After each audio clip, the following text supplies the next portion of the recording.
W5FC.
Afterglow Movie Net, Saturday, 10:30 p.m., W5FC.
W5FC.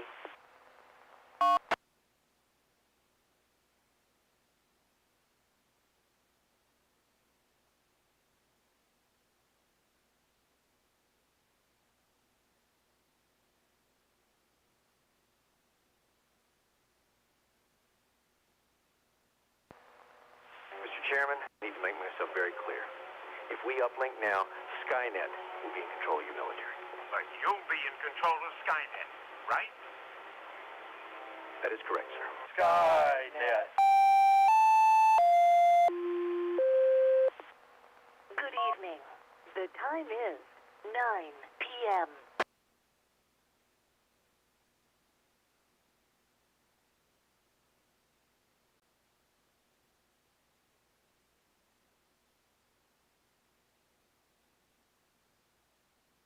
And does anyone need to use the repeater before we begin tonight's Skynet?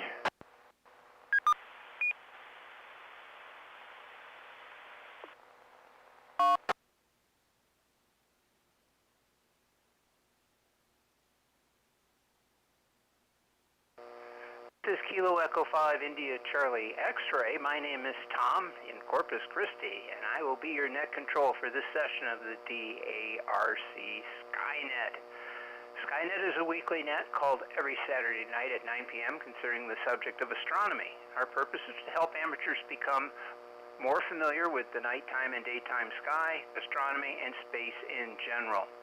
This net is open to all amateurs interested in this topic, and we encourage your participation, comments, and suggestions for this net. Stations with priority or emergency traffic may enter the net at any time by using the pro sign break followed by their call sign. Is there any emergency or priority traffic at this time?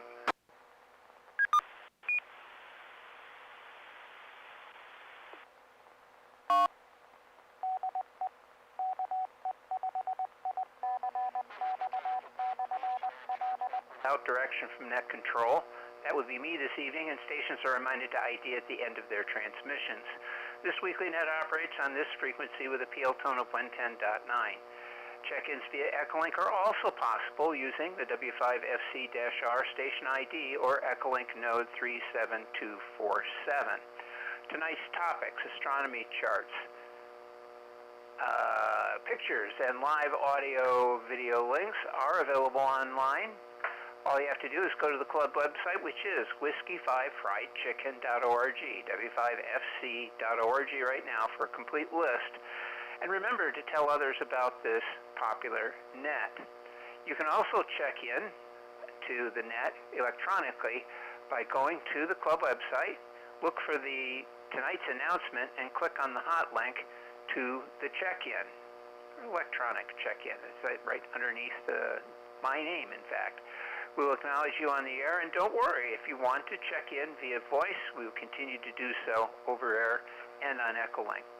All amateur operators are welcome, and you need not be a member of any amateur radio club to participate. This net is 90 minutes long and is structured in several parts. They are as follows.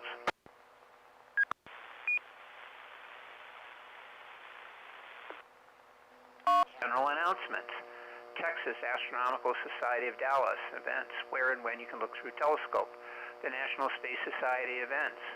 Recent astronomical discoveries. Discussion topic of the evening. What's up? Space exploration and space history. Constellation of the week. Space launches of the week. Visible satellite passages over the next couple of days. Astronomical Q&A in 73 round. Depending on how long this net runs, depends on how many of these segments we get through. All amateurs licensed to transmit on this frequency are welcome to check in. So let's go ahead and get started. Let me check and acknowledge who is checked in electronically.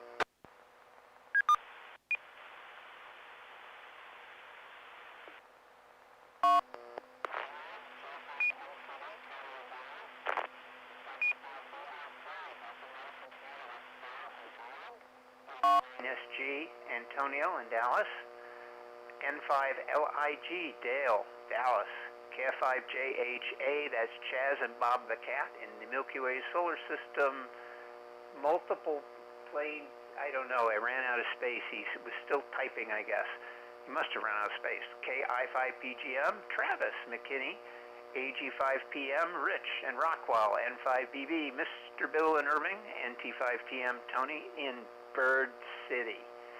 I think that's also in Dallas somewhere. I'll now ask for any short time check-ins. If you're one of those, and then we'll get to general check-ins after that. If you're a short time check-in, please come now and I will acknowledge that you are here. Short time only, please.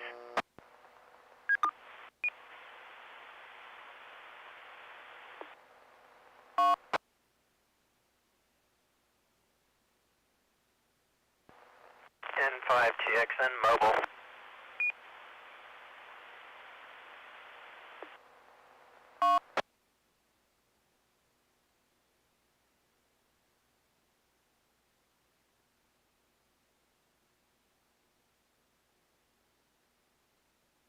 Okay, we did get one N5TXN. Welcome to the net. Hi, Roger, your mobile. If you don't mind, could I have your name, and do you have anything for the net this evening? Sure, it's James, and no, I don't have anything for the net tonight.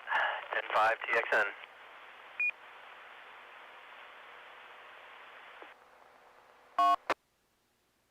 All right, James, well, thank you for checking in this evening. Drive safely. I will now move over to general check-ins. If you haven't heard your name yet, and you have not checked in electronically, now's your opportunity. Please come with your call sign phonetically, your name, where you're transmitting from.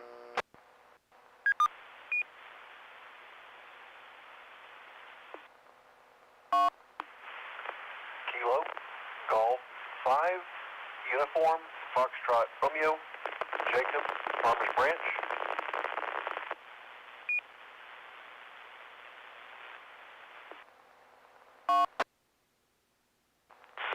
Kilo, Foxtrot 5, Zulu, Bravo, Lima, Bill, Farmers Branch.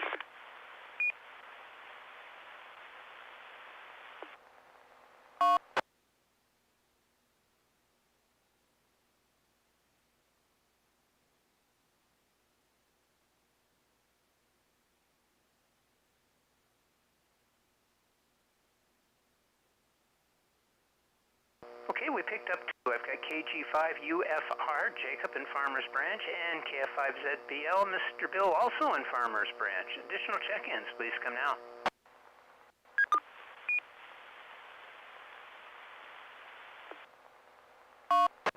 This is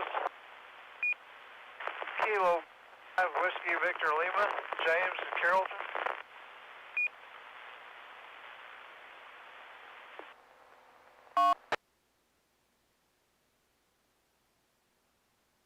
Number Victor 5, Foxtrot, Virginia in Fort Worth.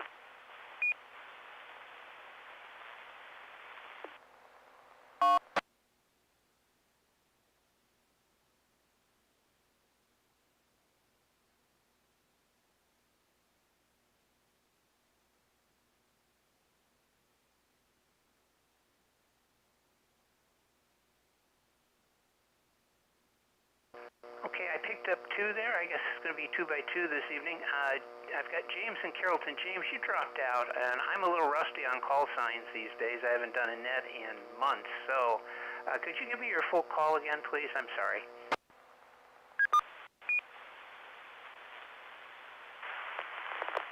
KG5, Whiskey, Victor, Lima.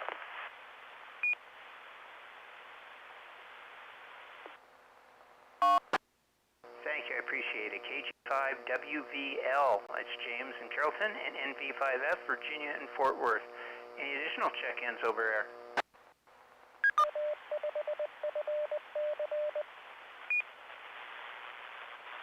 This is Kilo, Golf 5, Alpha, Papa, Lima, Patrick in Dallas.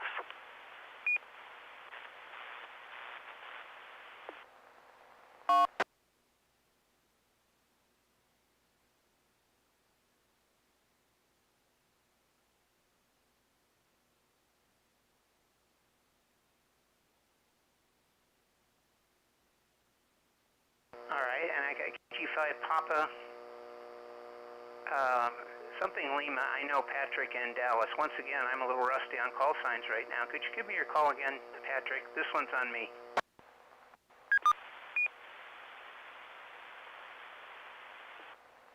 No worries, sir. It's Kilo Golf 5, Alpha, Papa, Lima, APL, Apollo.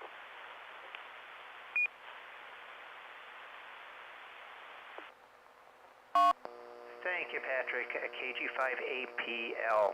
Okay, let's briefly go over to Echolink and All-Star Link. Echolink, of course. If you are on Echolink and you'd like to check in by voice, or if you want to by chat, that's fine too. Just go ahead and do it either way. I will give you extra time because of how slow Echolink is. So if you're on Echolink, please come now with your call sign, your name, and where you're transmitting from.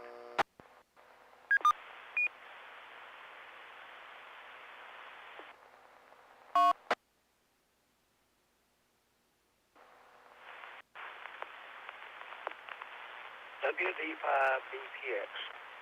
Bobby, actually in El Dorado, Arkansas at the moment.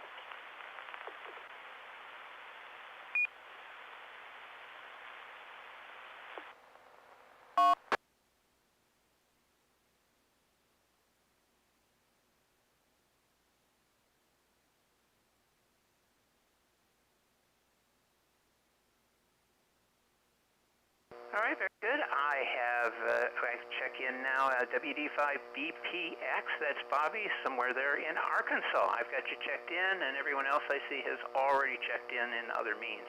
I'll go ahead and open up the net to any mode. If you'd like to join us and have not done so yet, please come with your call sign, phonetically, your name, where you're transmitting from.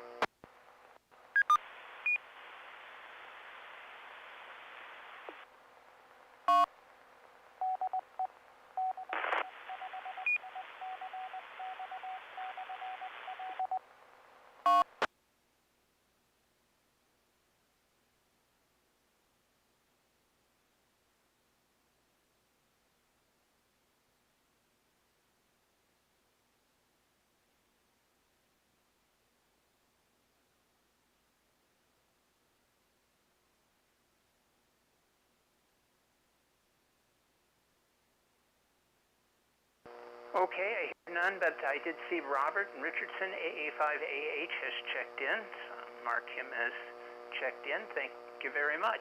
So we'll go ahead and get started. There'll be opportunities for additional check-ins as we go through the net. Well, we're now at Section 1, General Announcements. Do we have any general announcements for this evening's net? These could be of ham, astronomical space, or of general interest to licensed hams.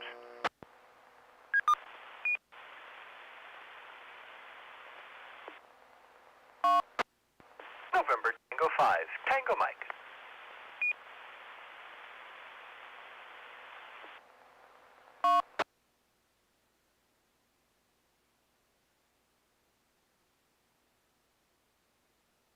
NT5TM, Tony, you're the guy. Go ahead.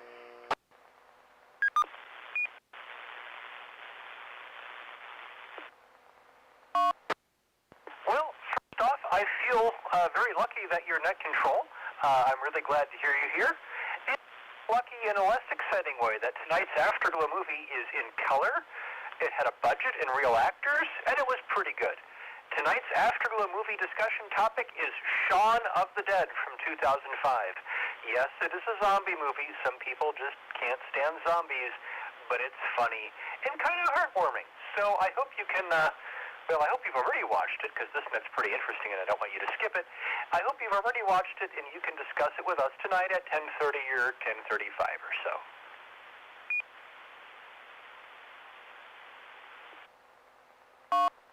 We do have a meeting on the air and a Races Net tomorrow. The meeting on the air is at 7. The Races Net is 8. The meeting on the air is open to anyone who can keep warm and conscious and share what's been going on in their ham world. Likewise, for the Races Net, we would like you to stay warm as well, but only Races appointees can check in. We also do have a White Rock Lake Amateur Radio Club fox hunt tomorrow, but please be aware that there will be a reduced number of foxes. I believe in particular Bullwinkle will not be out tomorrow because one of our fox hiders is out of town. Please check WA5WRL.org.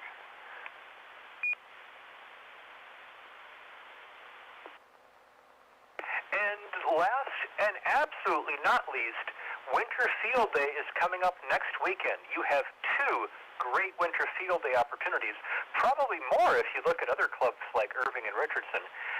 But just for clubs whose Winter Field Days I'll be going to, the Dallas Amateur Radio Club Winter Field Day will be next Saturday at the YMCA Johnson Outpost.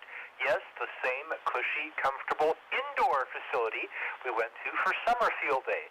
We'll be there from 11 a.m. to about 6 p.m. or so. Try to come out early. We don't know when we'll wind down. It depends on how dark and cold it gets. Then you could go operate at home in the evening and make some contacts from your own Winter Field Day station. You could be 1H. And then on Sunday, the White Rock Lake Amateur Radio Club will be operating from Dreyfus Point on the east side of White Rock Lake. We'll be setting up at about 9 a.m. and winding down by 4 p.m. because that's when the event ends. Please check W5FC.org for Dallas Club details and WA5WRL.org for White Rock Club details. You could operate with one club on Saturday at home at night. Heck, you could stay up all night and stay warm, and then join the White Rock Lake Club on Sunday. We hope to have you everywhere on the air, and I hope you're having fun. NT5TM, back to net.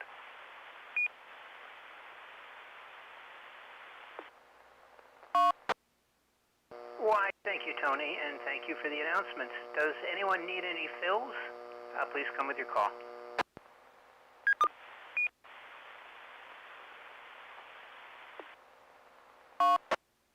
NT5TM.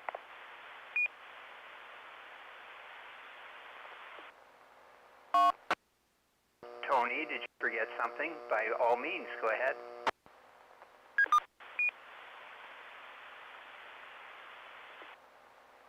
I know most of us can't get down there, but do you have any Winter Field Day plans in Corpus? NT5TM.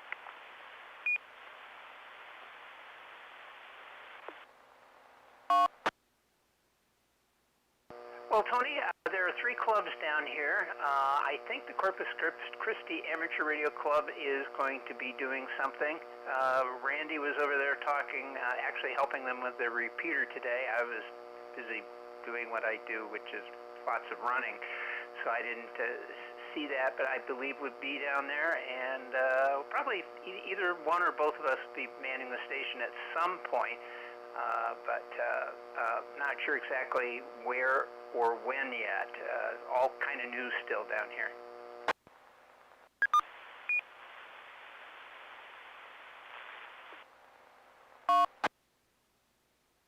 I sure appreciate that, Phil. NT5TM.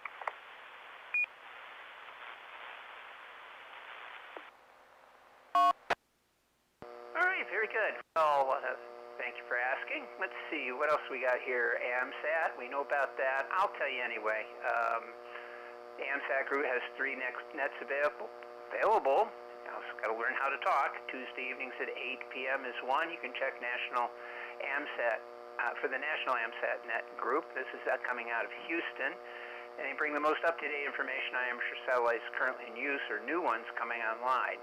In order to do that, you either have to drive to Houston, or, since it's a local net, or you can go on Echolink, and you can find the net under Groups and AMSAT, AMSAT. There's also a live audio link that's available on their website, which is amsatnet.com, and that's in Houston. 2 nets are available here in Dallas. Both nets encourage active check-ins. You can ask questions of the net control as well as others who are checked in. AMSAT Net East is one of those, and every Tuesday at 8 p.m. on this repeater. Tom N5HYP is net control. All are welcome to check in. The first Tuesday of the month is DARC Club Night, so the repeater is open for talk-ins, so there is no AMSAT Net East on that first Tuesday.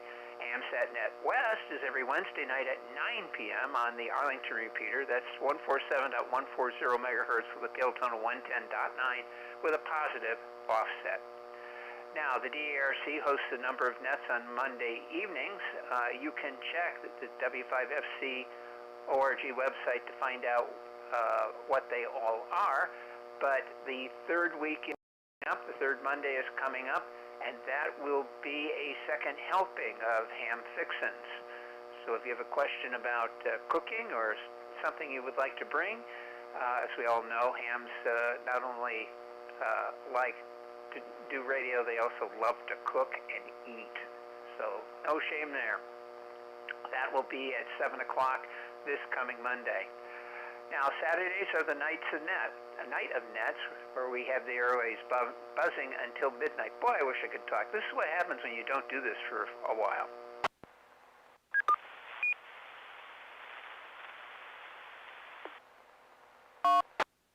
They have TechNet from 7 to 8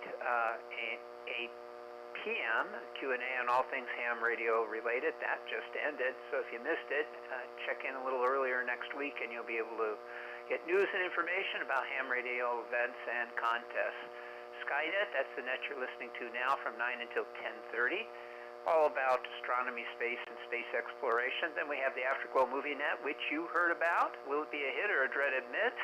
Thumbs up or a thumbs down? You get to decide. You get to be Cisco and Ebert at the same time. Then on the first and third Sundays is Dallas Amateur Radio Club Meeting on the Air, or MODA. What's going on in your ham world? Tell us. Also learn about ham, about the club, and who maintains this repeater, the Dallas Amateur Radio Club. There's news and information, events, activities, including club meetings, lecture and lab, public service events, contests, and just general discussion. So if you ever wondered about it, you can ask questions too. By all means, check into that net. You do not have to be a member. And then daily is the ARRL National Traffic System Training Net at 6:30.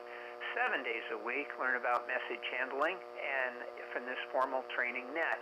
Since it is a training net, you cannot make a mistake, and it's welcome. And you're welcome to check in, particularly newbies who are shy about getting on the radio.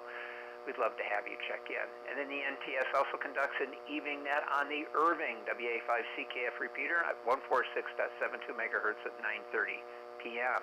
All are welcome to check in on any or all of these nets.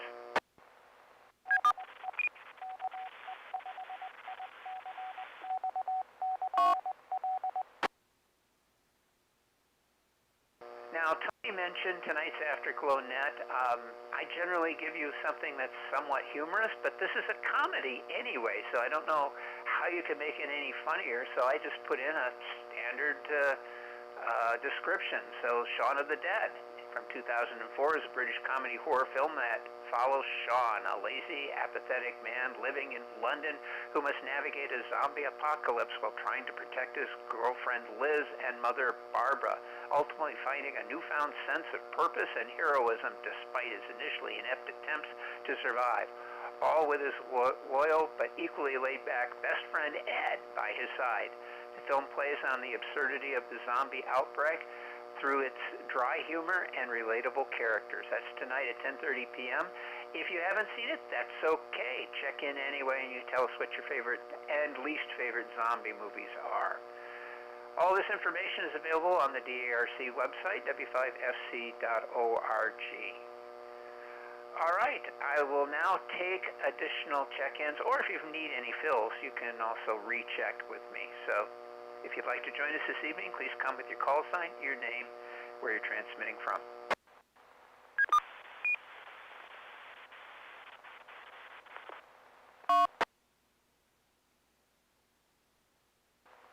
This is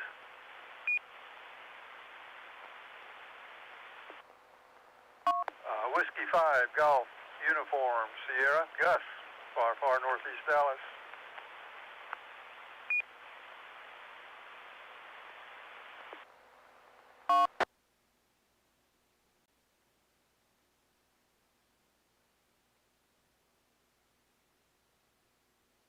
All right, very good. We picked up one more, and that'd be Gus, W5GUS, or far northeast Dallas.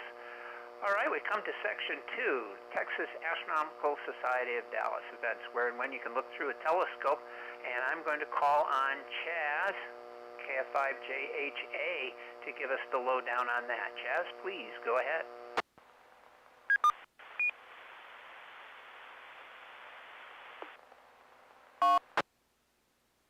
Thank you, Tom. Good evening, everyone. Oh, to be more specific about my location, I put in Milky Way, the solar system, planet Earth, North American continent, USA, Texas, Dallas County, Mesquite. Okay, just fill in the thing that didn't completely work on the form, I guess. Oh, January 24th, 2025 will be the next Texas Astronomical Society of Dallas Club meeting. That's in 6 days, and the meeting will be held at 7:30 p.m. in person at the University of Texas at Dallas, and also held at a Zoom portion as well. The featured speaker is going to be task member Max Cornell.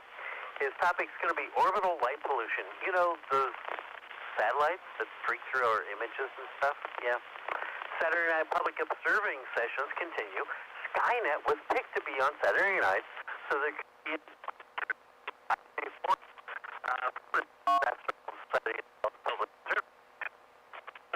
Saturday of the month, the stargazing is held at Cedar Hill.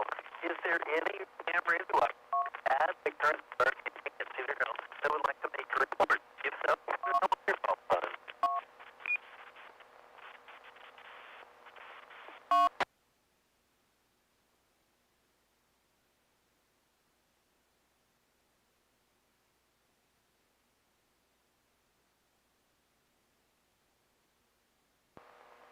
Easy hop being on top of that hill to get to our repeater, so I guess there's nobody there. I saw clouds coming in from the north, but I haven't been outside for a little while. But the planet Venus is the really bright thing over there in the west. Jupiter's high in the sky, that's another bright thing. Mars is rising over there in the east. A lot of good things. You can see several of the planets in the evening sky, Uranus and Neptune included. Saturn's kind of low in the sky. Okay, so let's see now. You can check the TASS website at texasastro.org for up-to-date information and details about meetings and public observing sessions. And this is KF5JHA, back to our net control, KE5ICX.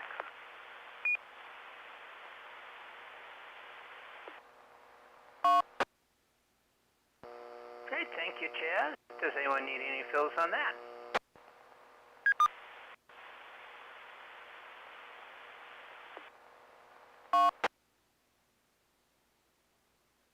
Okay, next up is the National Space Society Events and Activities, and that would be Bill, N5BB. Bill, what do you have for us this evening?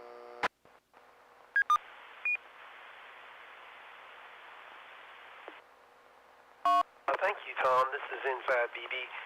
You were pretty noisy earlier, but it's a little better now.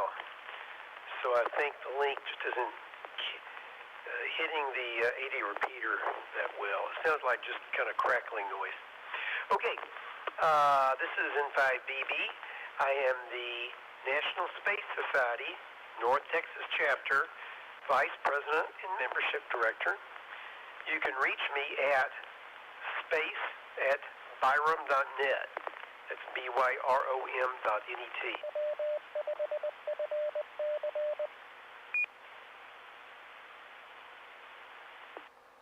This is N5BB. This is Skynet. The National Space Society is a non-profit group based in the U.S. which is interested in the exploration and development of space and the creation of a spacefaring civilization. The big event each year for the National Space Society is the International Space Development Conference. International Space Development Conference, which is ISDC. The next ISDC will be held in Orlando, Florida on June 19th to 22nd of this year. The North Texas chapter of the National Space Society meets at 3:30 p.m. on the second Sunday afternoon of each month. The meeting location is Spring Creek Barbecue on the southwest corner of Highway 183 and Beltline Road in Irving. The next meeting will be held on Sunday afternoon, February the 9th. Our virtual speaker will be Dr. Julia Klein, research aerospace engineer from NASA Langley in Hampton, Virginia. She will make a presentation about in-space assembly research at NASA's Langley Research Center, so assembling things in space. Our meetings are also available virtually using WebEx. Contact N5BB if you would like to attend online. On the last Friday evening of each month, at 6 to 8 p.m., the National Space Society North Texas chapter sponsors a social event called Space Rendezvous. The location is Cheddar's Restaurant, 700 West Highway 635 in Irving. Anyone is welcome to attend and discuss human activities in space with us. No membership in any group is required. Our last such event was on December the 27th, and we had 9 attendees. Our next Space Rendezvous will be held on Friday, January the 31st. I doubt I will be there because I'm returning. Having knee surgery that week, and I'll probably be returning home that afternoon. So other people will be there, though. Our next public outreach event will be at Crowley Independent School District STEM Space Day. This is in the greater Fort Worth area on Thursday, February 13th. Don't have a time yet. We're also sponsoring special award scholarships at the Dallas Regional Science and Engineering Fair in Fair Park on Saturday, February 15th. So we will have judges at this event for space-related student projects. Node 4, 8. Our local National Space Society chapter website is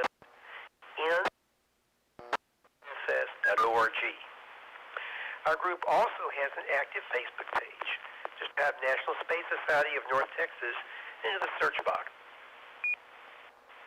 If you have any questions about the National Space Society, please contact Bill, N5BB, that's November 5 Bravo Bravo, at my QRZ listed email address, or at space@byram.net.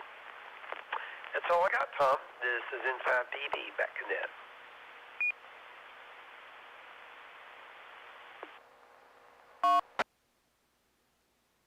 Very good. Thank you, Bill. And does anybody need any fills on Bill's part of the presentation this evening? Please come with your call.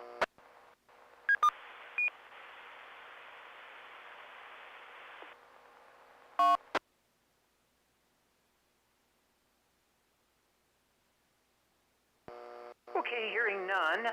Normally, our next section would be recent astronomical discoveries. That is usually done by Brenda, WB50ZL. However, she is not here tonight. She is at her annual UFO conference, and they're talking about close encounters of the fifth kind. So she's the keynote speaker on that. Make sure you ask her about it. She's very enthusiastic and very excited about talking about UFOs. So make sure you, next time you see her, to tell her that. But we should have her back here next week at this same time. So I am net control. Normally she would be this tonight. So I have the opportunity to go ahead and pick the topic of the evening. So mine comes from actually this week with a lot of activity that's going on with the launch of the Blue Origin New Glenn, and of course SpaceX and their Starship, and of course many Falcon 9 launches. So that's my topic for this evening.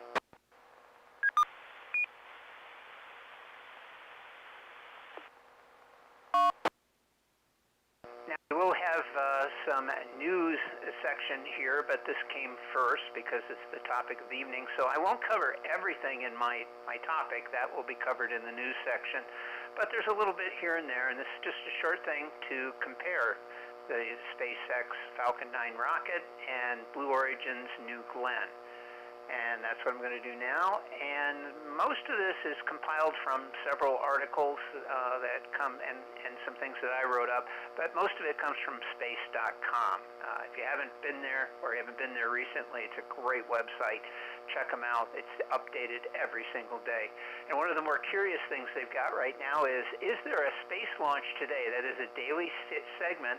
And since SpaceX is actually launches a rocket on average every 3 days, there's a pretty good probability that there is a space launch, and you can find out when and where that is. Any rate, here we go. After the successful launch of New Glenn NG-1 this week, a second orbital class booster is becoming a reality. Only the second such company doing so far, though SpaceX and its Falcon 9 rocket have been routinely recovering the Falcon 9 first stage since December of 2015. Rocket Lab is also working on recovering their Electron rocket's first stage. That is a group that we talk about quite frequently, although it's a much smaller payload, though it will use a different approach. They want to use a helicopter to capture their smaller first stage as compared to the Falcon or the gigantic New Glenn. But what makes New Glenn so interesting is its relative differences between it and the Falcon 9. The article I'm about to read describes those differences between the two companies' rocket designs and how it affects present and future space customer base. The first article, I take that back, space.com is one I've also pulled from Economic Times website, which is a curious site out of India, believe it or not. And their article is, how does Elon Musk's Falcon 9 fare against Jeff Bezos' New Glenn? Explain. Standing 30 stories tall, the partially reusable New Glenn launcher sat on New Origin's launch pad at Cape Canaveral Space Force Station. New Glenn safely reached its intended orbit during the day's NG-1 mission, accomplishing their primary objective. New Glenn's 7 BE-4 engines ignited on January 16th at 2:03 a.m. from Launch Complex 36 at Cape Canaveral. Blue Origin versus SpaceX, how the space giant's first launches compare.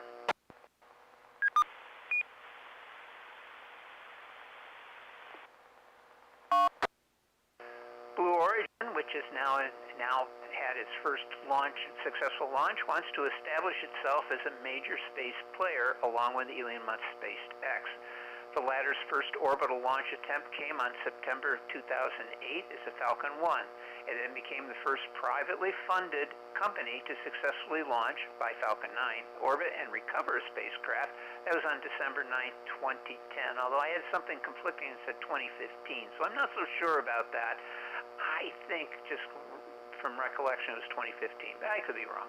After a successful launch, the New Glenn could put Blue Origin on the forefront of the private sector space race, sparking even more fierce competition between the billionaires Jeff Bezos and Elon Musk, the world's two richest men who own companies vying for the lead. Now, the Blue Origin New Glenn rocket, its milestones are develop and launch reusable rockets, participate in space tourism, and conduct suborbital research. Progress is New Glenn's maiden flight was a success, but failed to recover the first stage. More missions, of course, are coming. SpaceX was first launched was the Falcon 1 Flight 4, September 28, 2008. This was an orbital class rocket, meaning that it could be would go into orbit. Its orbital milestone became the first privately developed liquid-fueled rocket to reach orbit on its fourth attempt. That's why it was number 3. I get number 4. I don't know, flight 4. There we go. I can do math once in a while. Their focus is advancing orbital transport with Falcon rockets and building Starship for interplanetary missions.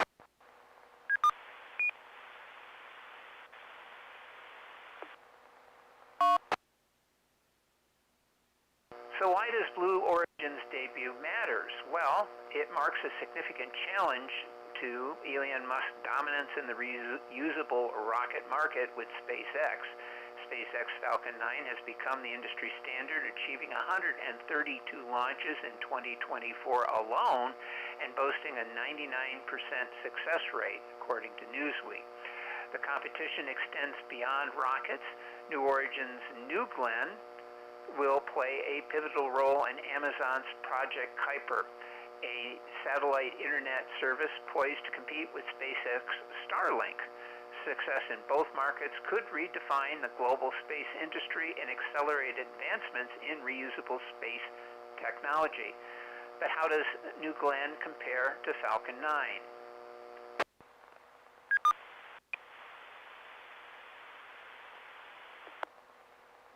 At 3 320 feet tall, New Glenn surpasses Falcon 9's 230 foot height by almost a third. It can carry more weight as well, nearly doubling Falcon 9's 23-ton payload to 45 tons. Designed for a minimum of 25 missions, New Glenn aims to reduce launch costs significantly by landing its first stage on a sea-based platform, similar to SpaceX's approach. This is marginally more than Falcon 9's 24-mission reuse rate. However, Falcon 9's reliability, proven track record for success, and reusability sets a high bar for New Glenn to meet. With hundreds of launches under its belt already, SpaceX Falcon 9 remains the rocket of choice for some time to come.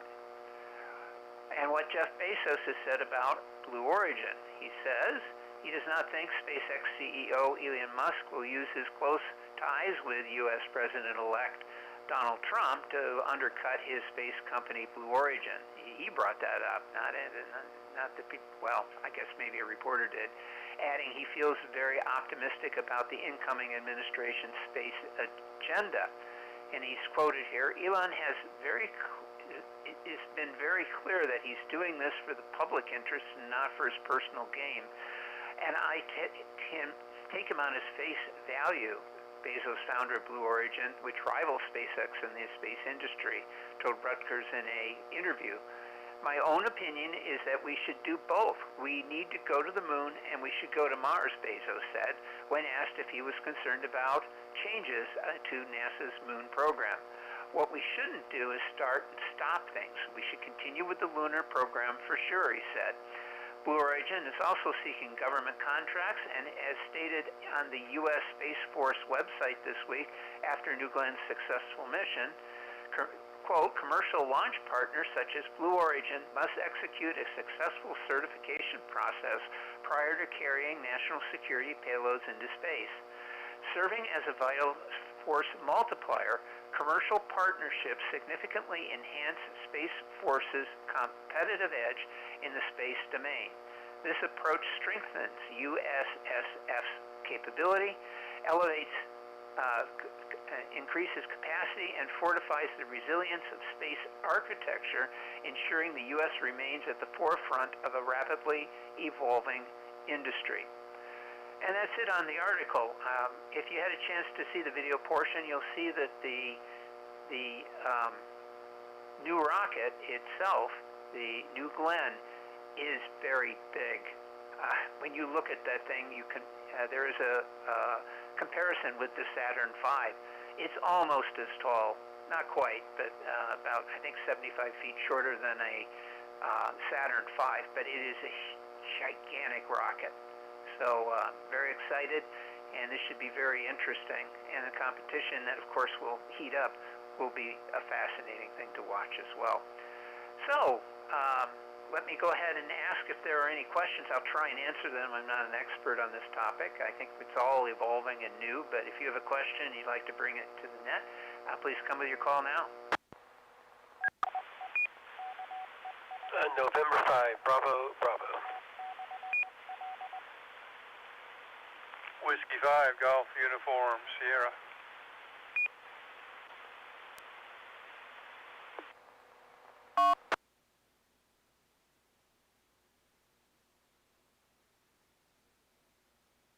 Okay, we got two. We got N5BB, Bill, and W5GUS, Gus.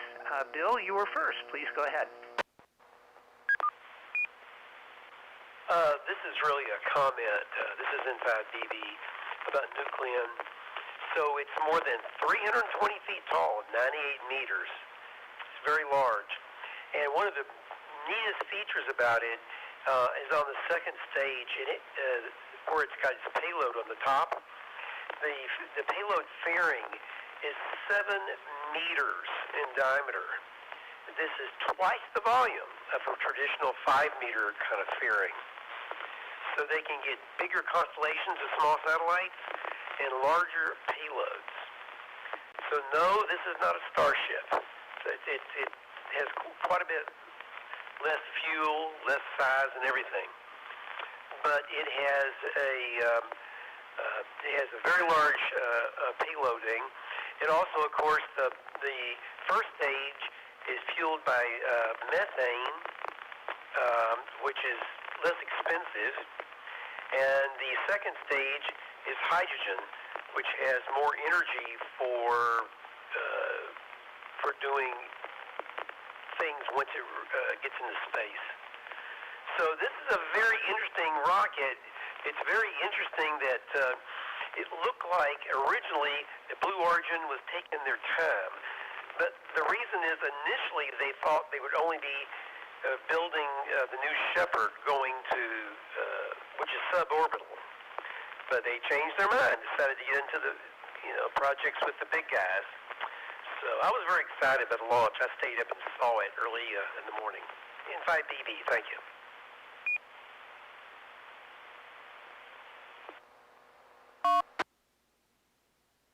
Very good. Thank you, Bill, and thanks for filling in some of those details. I watched the video replay in the morning, and I was super impressed. And the fact that we see so many of these launches and then you see this thing take off is just absolutely incredible. All right, Gus, W5GUS, what do you have?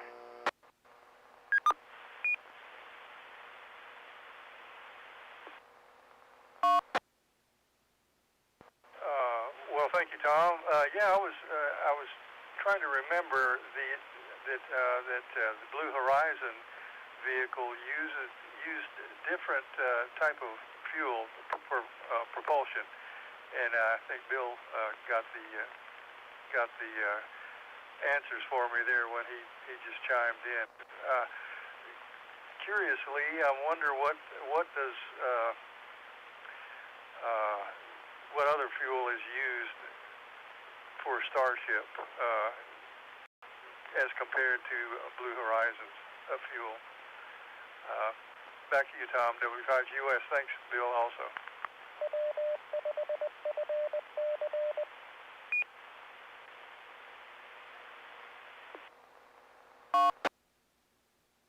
All right, well, let's see here. I have to do some quick Googling. Now, you're mentioning, now don't forget, you've mentioned Starship, which is the heavy lift, what is considered the fully reusable rocket. That also flew this week, but the Falcon 9 is the smaller orbital class rocket.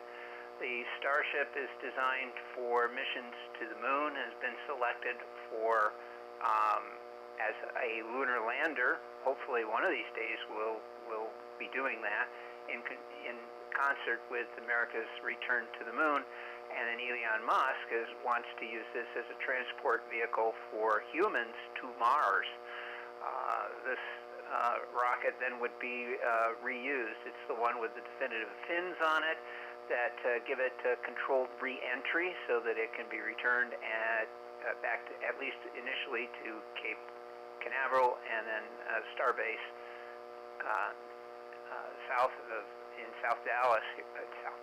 in South Texas here. Let's see. I should know this. Bill probably knows off the top of his head, but let me look here. I should know this. I just don't. Oxygen fuel tank, oxidizer. Bill, you want to tell us? I forget what it uses for fuel. Is it a hydrazine or something else? This is N5BB. No. The Starship also uses liquid methane. And the reason one of the reasons it uses methane, well, besides its higher performance, it's also safer than some other fuels. It's not incredibly dangerous like some of the other rocket fuels. And of course, what Elon Musk wants to be able to do is go to Mars and create fuel on Mars to get back to the Earth. And methane is comparatively simple to produce. It needs water and like carbon dioxide or some other carbon source. So it's thought that they may be able to do it on it. Although the atmosphere is very thin on Mars, there is some CO2 in it. So that's the thought there for creating methane on Mars. So we have two rockets that launched here. early Thursday or sometime on Thursday, and both were fueled with liquid methane. At least for this is the booster, the first stage. Second stage is different map, N5BB.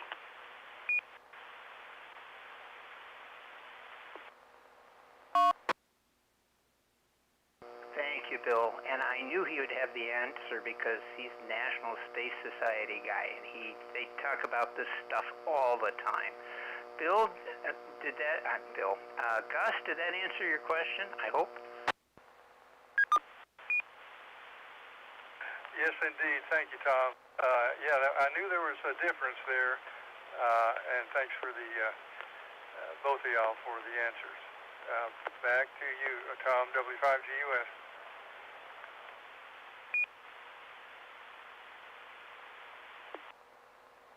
All right, very good. And this is Skynet, and I'm KE5ICX. I'll go ahead and take additional check-ins if you'd like to join us this evening. I'm checking here. There might be some folks over on Echolink. I'll take open air first. If you would like to check in and have not done so, please come with your call, your name, where you're transmitting from.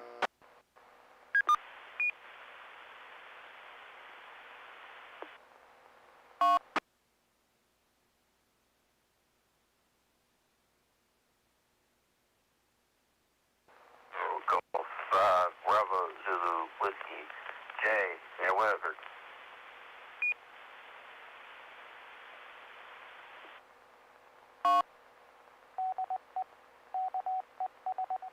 This is Alpha India 5, Quebec Echo, Bob in Houston.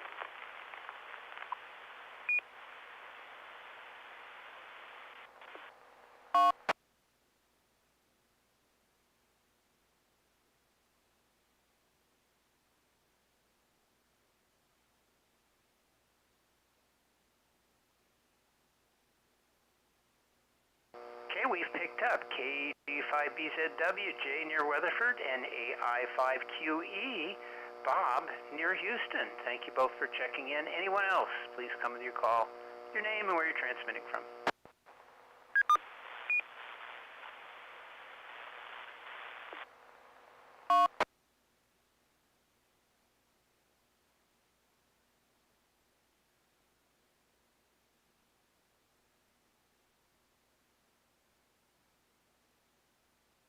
Okie dokie.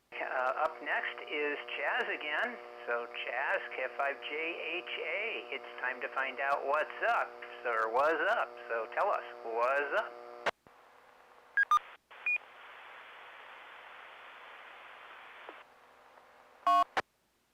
Thank you, Tom. Yeah, this is Chaz, KF5JHA. Slide master, that would be Tom. Slide number 2. This is for those that are looking at the video version of Skynet. We call this segment of Skynet What's Up because it's all about what's going on, well, what's happened astronomically over the last couple of weeks and what's going to go on over the next couple of weeks and maybe beyond. Slide master, slide number 3. We've talked about the predicted nova of the star T Corona Borealis, which may erupt at any time. I took this picture, I think, about a week ago. It's currently at a brightness of 10th magnitude, which is much too faint to be seen with just your 2 eyes. But when it goes nova, T Corona Borealis could become as bright as the North Star. Now, I can see the North Star with just my 2 eyes from my very bright, light-polluted location here in Mesquite. It was supposed to erupt into a nova situation back in September, so it's way past due. Could happen anytime. All right, slide master, slide number 4. Now, this image was taken last Sunday, January the 12th, using my ZWO-C star. The large sunspot complexes on the sun are so large you can use your solar eclipse glasses to see them. Now, I imaged the sun today. Oh my goodness, a couple of big complexes.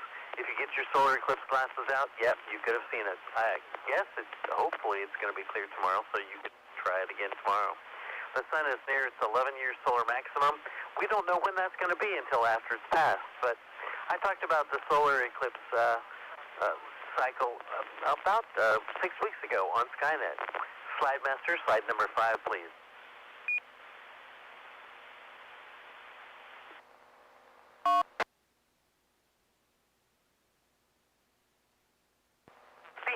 ZWO Star. I took this image of comet C2023A3T Atlas on December 11th. Oh my goodness, that's been about 5 weeks ago. While I was at the Brookhaven campus of Dallas College, I didn't try to spot the comet with binoculars or try it with a telescope back then. Haven't seen it through optical aid except through my astronomical ZWO Star astronomical camera. Yeah. I've tried to image it recently, but it was too low on the horizon for me to get from right here in Mesquite. So try another location. Slide master, slide number 6, please. Now, the full moon occurred on January the 13th. So the current phase of the moon is a waning gibbous. On January the 20th, that's on Monday, the moon will be at apogee, which is a point in the moon's orbit that is furthest from the Earth at a distance of 404,298 kilometers. The third quarter moon is on January the 21st. That's going to be Tuesday. New moon is on January the 29th. On February the 1st, the moon is at perigee, which is the point in the moon's orbit that is closest to the Earth at a distance of 367,457 kilometers. And first quarter moon is going to be on February the 5th. Slide master, slide number 7, please. On January the 18th, the planets Venus and Saturn are in conjunction. Wait, what's today's date? Yeah, if you looked out there this evening, you could have seen Venus and Saturn in conjunction really close to each other, and I did, and it was great. Slide master, slide number, well, they'll be close together tomorrow night as well. Slide master, slide number 8. On January the 21st, again, that's Tuesday, the moon and the bright star Spica are in conjunction in the morning sky. Slide master, slide number 9. And once again on January 22nd, the planet Mars and the bright star Pollux are in conjunction. Slide master, slide number 10.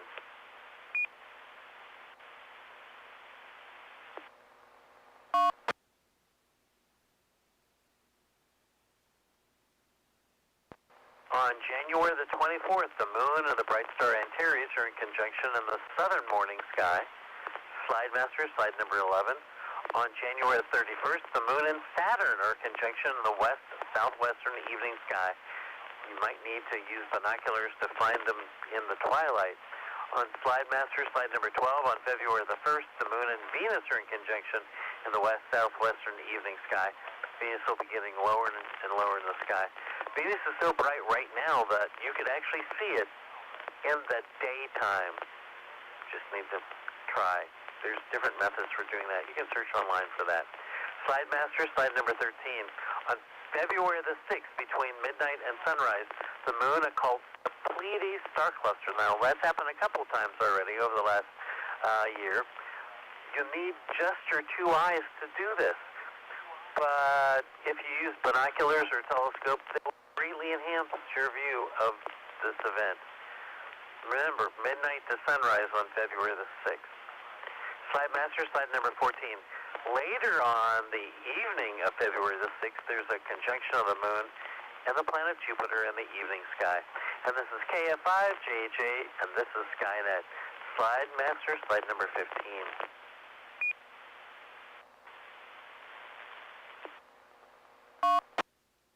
Now, do any of you out there in Radio Land have a question or need a fill on any of the information I've given you? Or maybe you just have a general astronomy question. Come now with your call sign if you have a question or need a fill.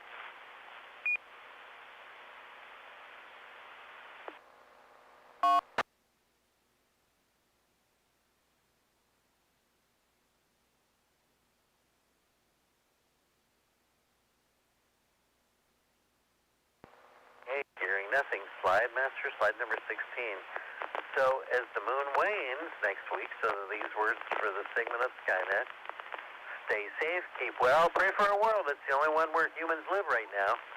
Until next time, actually I'll be doing another segment of Skynet in a few minutes. Keep on looking up so you know what's up. And this is JHA back to our net control. That would be KE5ICX. Tom, it's yours.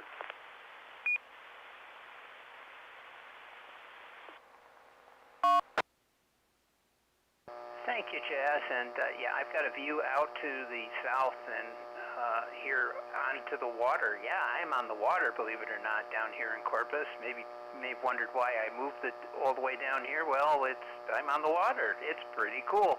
So I get a wonderful sweep of the sky all across, and I've got a wall of windows here to see that, or I can go out on the patio, or I can go in the park right next door and set up or do that. I also did I was able to see the comet back in December, which was pretty cool. Got my binoculars out and got some pictures before or not pictures, but I got a chance to see it before it disappeared into the evening, into the sunset.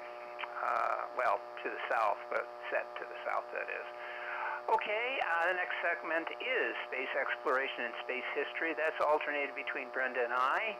And as I said, she is doing her keynote. She just got finished with her presentation, and she's been pinging me here. I don't know if she's listening to the net, but Brenda, we're very anxious to find out about the UFO convention and your keynote speaking on close encounters of the fifth kind. So maybe next week you can do that for us. So, space exploration news, very, very busy, as we all know. Let me get the thing here going I got to do the slideshow too, so, oops, hold on just a second. Good evening.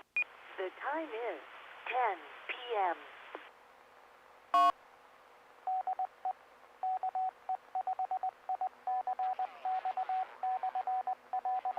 Catches Super Heavy booster on Starship 7, Flight 7, but loses the upper stage.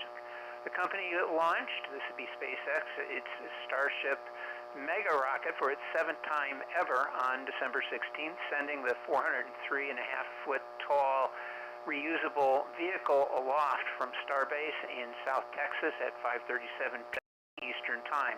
One of the goals of this ambitious test flight was to catch Starship's giant first-stage booster known as Super Heavy back at the Starbase's launch tower using the structure's chopstick arm.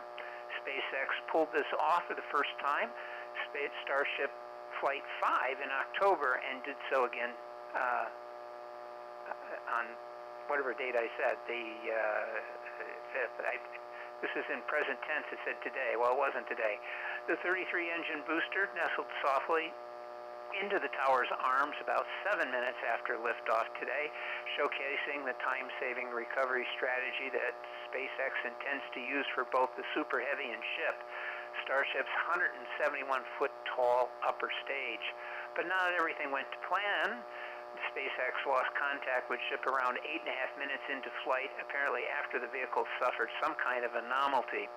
All 6 of ship's Raptor engines fired up during the stage's descent burn, but as we were getting to the end of the ascent burn, we saw engines dropping out of telemetry, and we'd since lost contact with the ship. David Hoot of SpaceX communications team said during the company's launch webcast.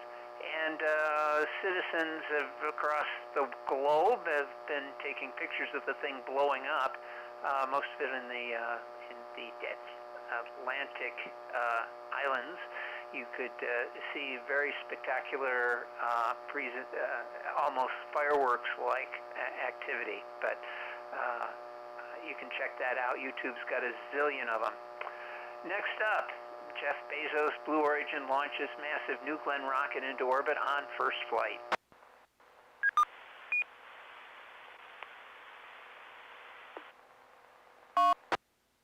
New Glenn launched for the first time ever this morning. That was January 16th, rising off the pad at Cape Canaveral Space Force Station at Florida Space Coast at 2:03 a.m. About 2.5 minutes later, the rocket's upper stage reached orbit.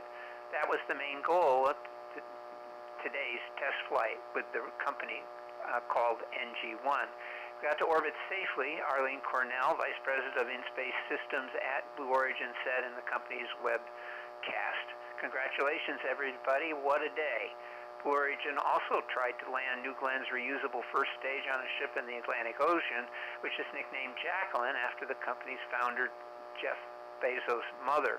The booster managed to fire up 3 of its engines and the re-entry burn as planned, but it didn't stick the landing.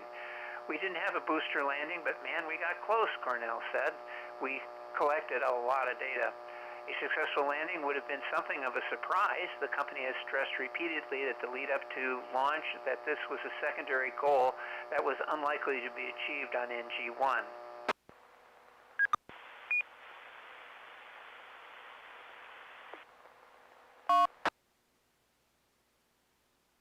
Next up, Sticks and Stones, the molecular clouds in the heart of the Milky Way. This is from universetoday.com. Astronomers have created a 3D maps of two giant molecular clouds in the Milky Way galaxy's modular zone, or Central Molecular Zone, CMZ, which happens to them in such an extreme environment. The CMZ is the heart of the Milky Way, holds a lot of gas. It contains about 60 million solar units of molecular gas in complexes of giant molecular clouds, or GMCs, structures where stars usually form. Because of the precipitation of Sagittarius A, the Milky Way's supermassive black hole, SMBH, the CMZ is an extreme environment. The gas in the CMZ is 10 times more dense, turbulent, and heated than gas elsewhere in the galaxy. So how does star-forming GMCs behave in such an environment? Well, researchers have found a novel way to study two of the GMCs in the CMZ. Yeah, there's a lot of acronyms here. The clouds are named Sticks and Stones. The astronomers have used decades of X-ray observations from the Chandra X-ray Observatory to probe 3D structures of the pair of clouds.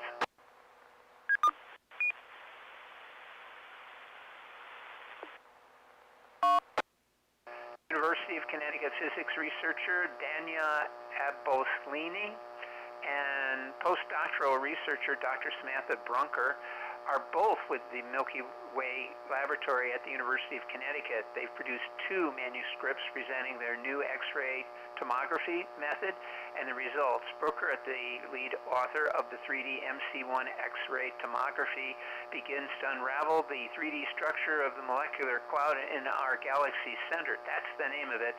And Alboslini is the lead author of 3D MC2 X-ray echoes reveal a clumpy molecular cloud in the CMZ. Brunker and Aboslani are also co-authors on each paper. Aboslani also presented her results in the recent 245th meeting of the American Astronomical Society.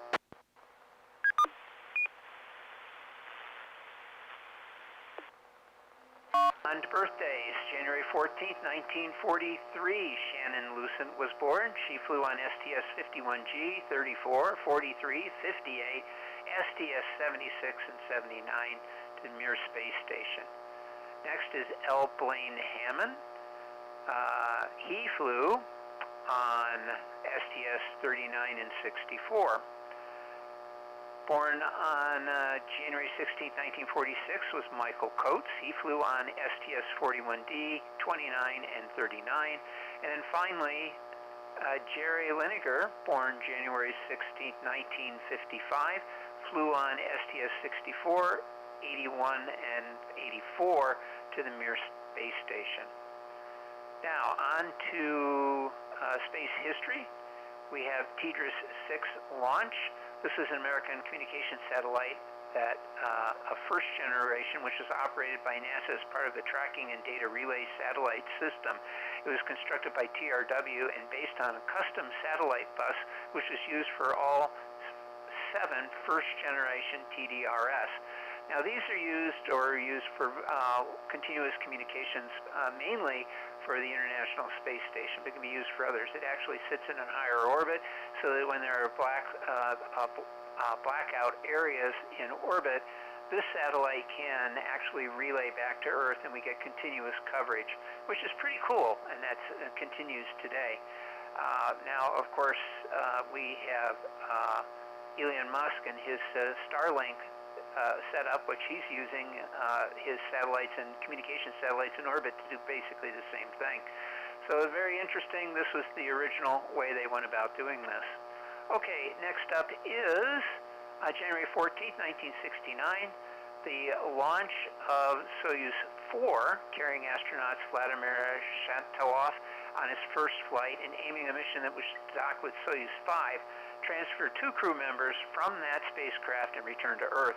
The mission flown by cosmonauts Boris Volyev, Alexei Yeltsev, and Yevgeny Kronov was also memorable from its traumatic entry. The craft's service module did not separate, so it entered the atmosphere nose first, leaving Volyev, he was the only one person on board, hanging by his restraining straps. As the craft aerobraked, the atmosphere burned through the service module, allowing the remaining descent module to right itself before the escape hatch was burned through. During the descent, the parachute lines tangled and the landing rockets failed, resulting in a hard landing that broke Vonyev's teeth. He smashed his face into the control panel. By the way, he was able to regain consciousness, free himself from the spacecraft, and found a local farmer who he knocked on the door and allowed him in, to his great surprise, a man from outer space.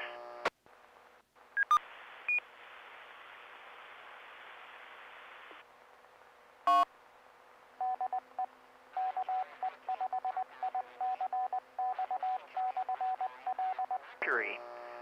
Its closest approach of 200 kilometers above the surface of Mercury at 1904 UTC, followed by a second flyby on October 6, 2008. Messenger executed a final flyby on September 29, 2009. And then on the same date in 2005, I guess we have to back up, I did this out of order, I guess, the European Space Agency Huygens probe touched down on Titan, one of the moons of Saturn. Is the first time a human-made vehicle had touched down on the surface of a moon in our outer solar system. Huygens had traveled to Saturn with NASA's Cassini mission to Saturn. On January 15, 1969, was the launch of Soyuz 5, which docked with Soyuz 4 in orbit. We mentioned this earlier. It was the only time a transfer was accomplished with a spacewalk.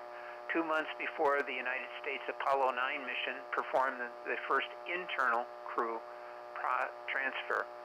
Then we had the 1978, on January 16, 1978, the Astronaut Training Corps Group 8 was selected. For pilots, engineers, and scientists, astronauts, they included Bluford, Brandenstein, Bulke, Coates, Convey, Crichton, Fabian, Fisher, Gardner, Gibson, Gregory, Griggs, Hart, Hawk, Holly, Hoffman, Lucid, McBride, McNair, Mullane, Nagel, Nelson, Onizuka, Resnick, Ride, Scobie, Shedden, Shaw, Shriver, Stewart, and Sullivan. I'm sure some of those names sounded familiar to you as astronauts from probably one or more of your favorite missions. On 2003, let's see, the launch of, this would again be January 16th, the launch of STS-107. It's the 113th flight of the Space Shuttle program and the 28th and final flight of the Space Shuttle Columbia. The mission's main focus was research, particularly in the Space Hab module inside the shuttle's payload bay. KC landing was planned for February 1st after the 16-day mission, but Columbia and crew were lost during re-entry over East Texas.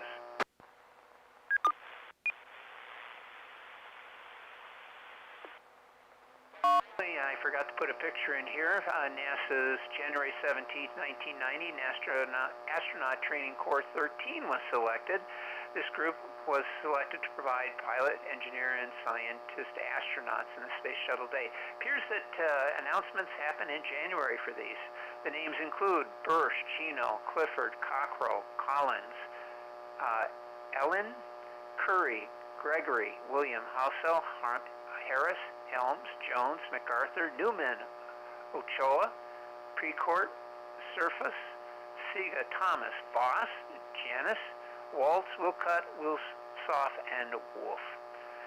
And that's it. That was the end of space history and news. So I guess we'll just take a quick break here and see if there are any additional check-ins. If you'd like to join us, please come now with your call sign, your name, where you're transmitting from.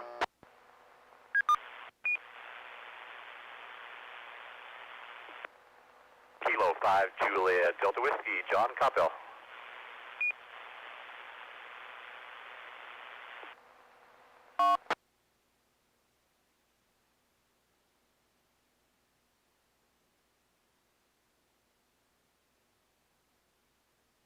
We picked up one more, 85 JDW, John over in Coppell. Okay, next up is Miss Carolyn's Constellation of the Week. Chaz, run back to the radio. You're up. KF5JHA, it's yours from KE5ICX.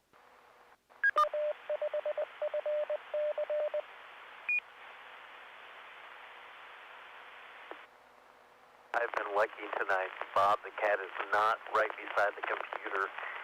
He's ignoring me tonight, which is great. Slide Master, slide number 17.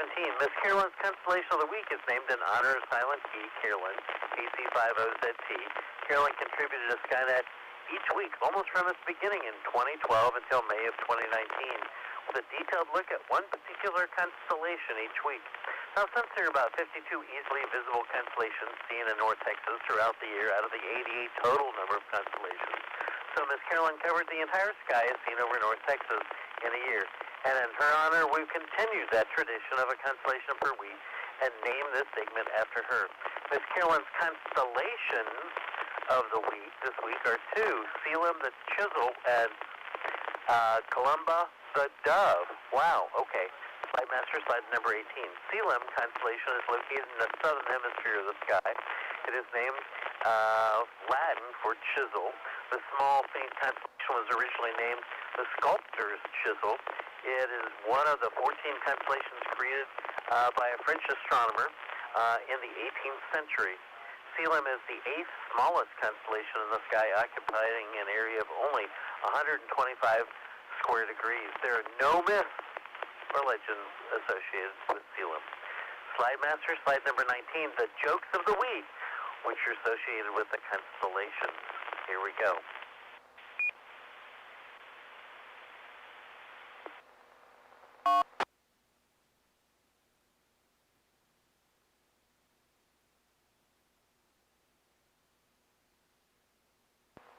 All right, so my body looks as if it were chiseled from marble.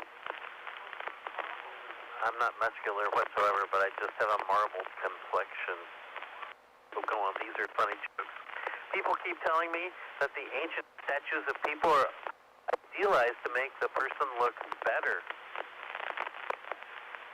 I guess you could say that their features are chiseled. A friend texted me last February during Snowmageddon. Oh, this was a couple of years ago. During Snowmageddon. My windows froze.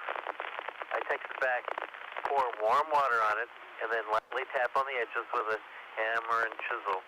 10 minutes later, they texted me back, they need a new computer now. Oh, I see it with Windows on a computer. Oh, okay. Pigeons are just like doves, except no one invites them to weddings. What bird can do more than others? A pelican. What bird works in a construction? Well, that's easy, a crane. What bird goes to church? A cardinal. What bird is in a rock band? Oh, shoot, what bird is in a band? That's the rock dove. Man, I messed that one up. Yes, okay.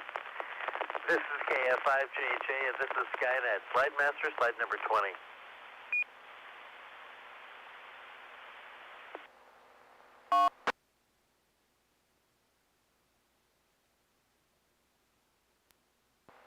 The brightest star in Caelum is Alpha.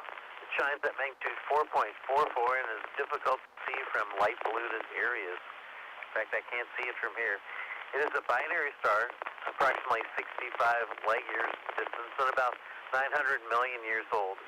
It is suspected member of the Ursa Major moving group, which is also called Colander 285, a group of stars, including the brightest stars in the constellation of Ursa Major, that share similar velocities and originated from the same star cluster, likely. The binary star primary component is an F-type main sequence star, which is suspected delta Scorpii type of variable one existing variations in luminosity as well as both radial and non-radial pulsations on its surface. Wow, it's a pulsating variable. The companion is a red dwarf belonging to the spectral class M.5V, an apparent magnitude of 9, well, almost 10th magnitude. It's also a variable star, but of the UV Cephei variable type. A flare star occasionally undergoes sudden extreme increases in luminosity for just a few minutes. Wow. Another star, Gamma Solidae. The designation for the two-star system is separated by only one-fourth of the sky, one-fourth of a degree in the sky. In a small telescope, the system is resolved into a red giant and white dwarf that appear magnitudes of 4.5 and 6.34 respectively. Gamma 1 is a binary star that consists of an orange case-type giant, approximately 185 light years in distance, the magnitude 8 companion located about 3 arcseconds away. Gamma 2 is also a double star about 334 light years away from the Earth. It is composed of a yellow-white F-type giant classified as a delta Scuti type variable and a companion star of a spectral type of F2IV with an apparent magnitude of almost 10th magnitude.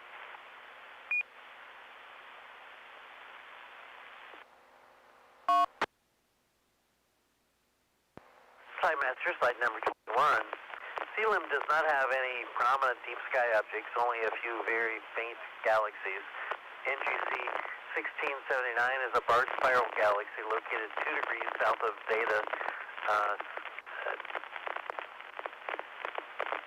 and the galaxy has an apparent magnitude of 13th magnitude, occupies an area of 2 minutes by 2 minutes in size. It was discovered by John Herschel on November the 18th, 1835. It lies approximately at the distance of 48 million light years from the Earth. Slide master, slide number 22.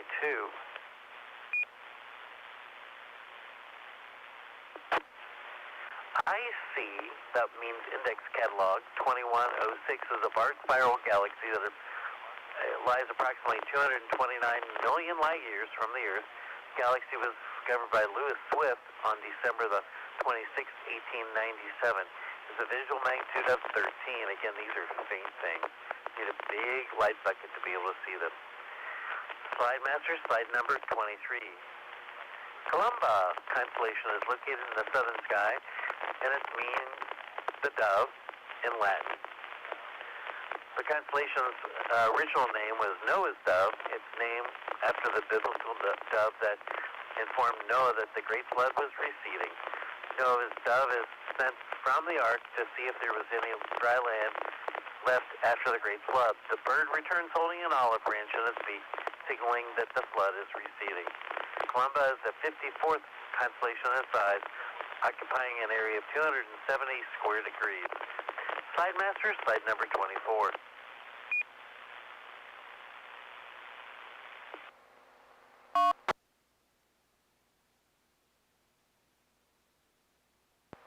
Name for a star. Fact: the brightest star in Columba, it occupies a spectral classification of B74E. The star is a apparent magnitude of 2.6 and is approximately 270 light years in distance. It is a double star composed of a BE-type subgiant, a suspected Gamma Cassiopeia type variable with an apparent magnitude of varying from 2.6 to 2.66. And a faint companion star with a variable an apparent magnitude of 12. The primary star is an expanding gas shell surrounding it. New Columbi is a runaway star believed to have been expelled by Iota Orionis system in the triangulum cluster of the Orion constellation. Trapezium, I should say, cluster in Orion constellation. It is a fast rotating star that completes a full revolution every 1.5 days, belonging to a spectral classification of O, 9.5 V is one of the rare O-class stars that can be seen with the naked eye. Columba is approximately 1,300 light years in distance and has an apparent magnitude of 5.15. Slide master, slide number 25.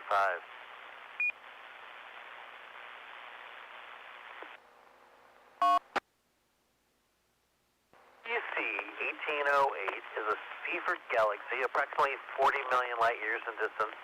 It has an apparent magnitude of 10.8 and an apparent size of 6.5 minutes by 3.9 minutes in size.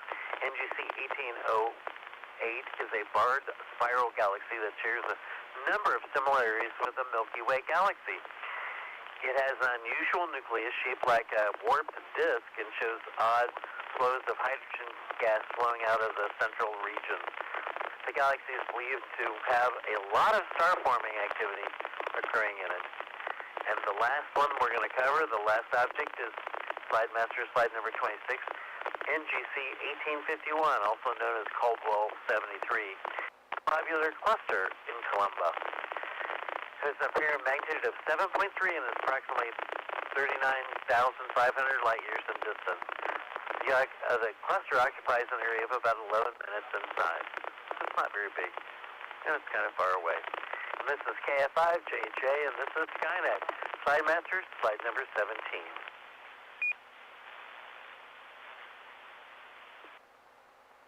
Now there's a few more Astronomical League observing program objects in the constellation of Caelum, the Chisel, and Columba, the Dove. I've given you just a sampling of those objects. The Astronomical League has, at last count, 74 different observing programs. Now most of them have about 100 objects. So if you observe just 10 different objects in an observing program each month, then you can earn an observing certificate and a pen from the Astronomical League in about a year. And so that's Ms. Carolyn's Constellations of the week, Caelum the Chisel and Columba the Dove. I want to thank my friends Dave Hutchinson and Dennis Harwell for the research and words on deep sky objects that I use, borrow and steal for every Skynet. I also at times use the website constellation-guide.com for information.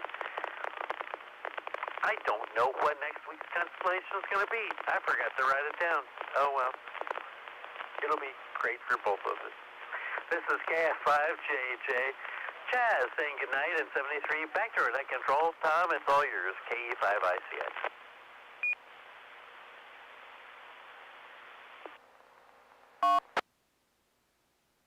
Okay, thank you, Chaz. Thanks for all the presentations this evening. And this is KE5ICX Net Control for tonight's Skynet. We got a few minutes left. Let me give you flights that are coming up for launches that are coming up here. We have on January 19th another Starlink launch, 11-8. This will be from Vandenberg Space Force Base in California. The Falcon 9 rocket will launch a batch 27 Starlink V2 mini satellites into low Earth orbit, a little more than 8 minutes after launch. The first stage booster will target a landing on a drone ship, Of Course I Still Love You, positioned in the Pacific Ocean. We have then on January 21st, like I said, another Starlink mission, 13-1, there's always one, from Launch Complex 39A at Kennedy Space Center in Florida. The Starlink V2 mini satellites will be launched into low Earth orbit from a Falcon 9 rocket. A little more than 8 minutes after liftoff, guess what happens? The Stage 1 booster will land on a drone ship in the Atlantic Ocean. Then we have on January 24th, Falcon 9 Starlink 11-6. This will launch from Vandenberg again. The rocket will launch another batch of Starlink V2. Do I need to tell you what happens next? I won't, but it has to do with that drone ship 8 minutes later. On January 24th, Falcon 9 Starlink 10-12 launch. This one will be from SLC-40 at Cape Canaveral. This will launch another batch of V2 mini satellites into low Earth orbit. You guessed it, 8 minutes later, it will land on a barge in the Atlantic Ocean. Let's see. We're going to end it there. We have New Glenn. Next mission will be Escapade at Launch Complex 36. That's to be determined in spring of 2025. We have a Vulcan Centaur launch, Dream Chaser 1. that will launch from SLC 41 at Cape Canaveral, but that's to be determined for another day.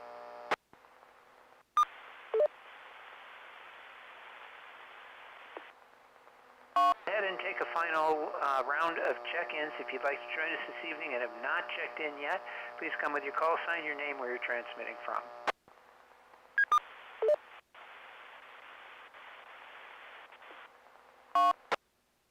Kilo 5, Juliet Delta Whiskey with a final question.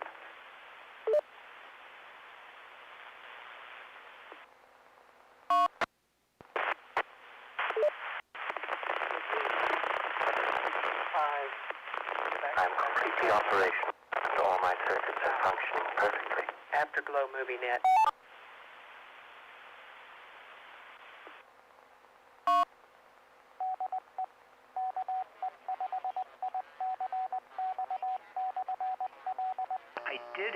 I did hear a check-in. You were very light into the repeater, and I have to say the repeater's kind of noisy this evening, so it makes it doubly hard to hear you.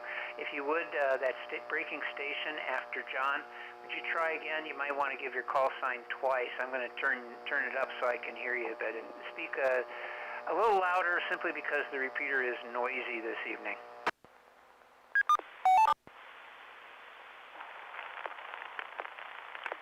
Roger that. This is Whiskey Fife, Quebec, Quebec, Quebec. W5QQQ. I'm AP in Dallas.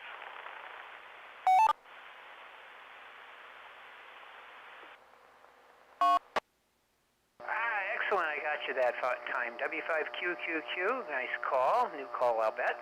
And could I get your name again, please?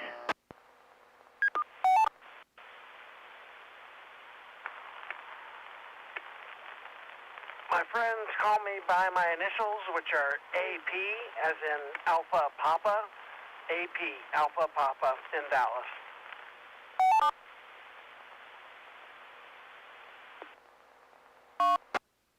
Well, very good. Thank you. And AP, we'll call you by name next time, or by letters, initials, I guess. Thank you for checking in this evening. And John, K5GDW, you get the final word. What do you got for us? Well, I had a question for Chaz, astronomy question, but I can pose it for another net if you like.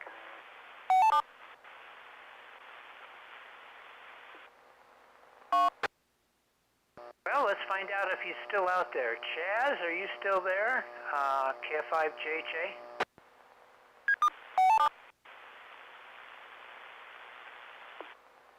Yes, I'm still here. By the way, the next week's constellation is going to be Orion.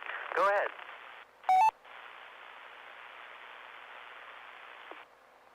Righty, sir, I was watching a program and it says NASA says the moon is shrinking. What's up with that? K5JDW.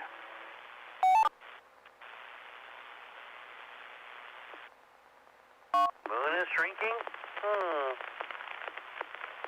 I don't think I've heard that one, so I don't know about that. That's a good question. I guess I'm going to have to look that up and get back to you on next week's Skynet. KF5JJ.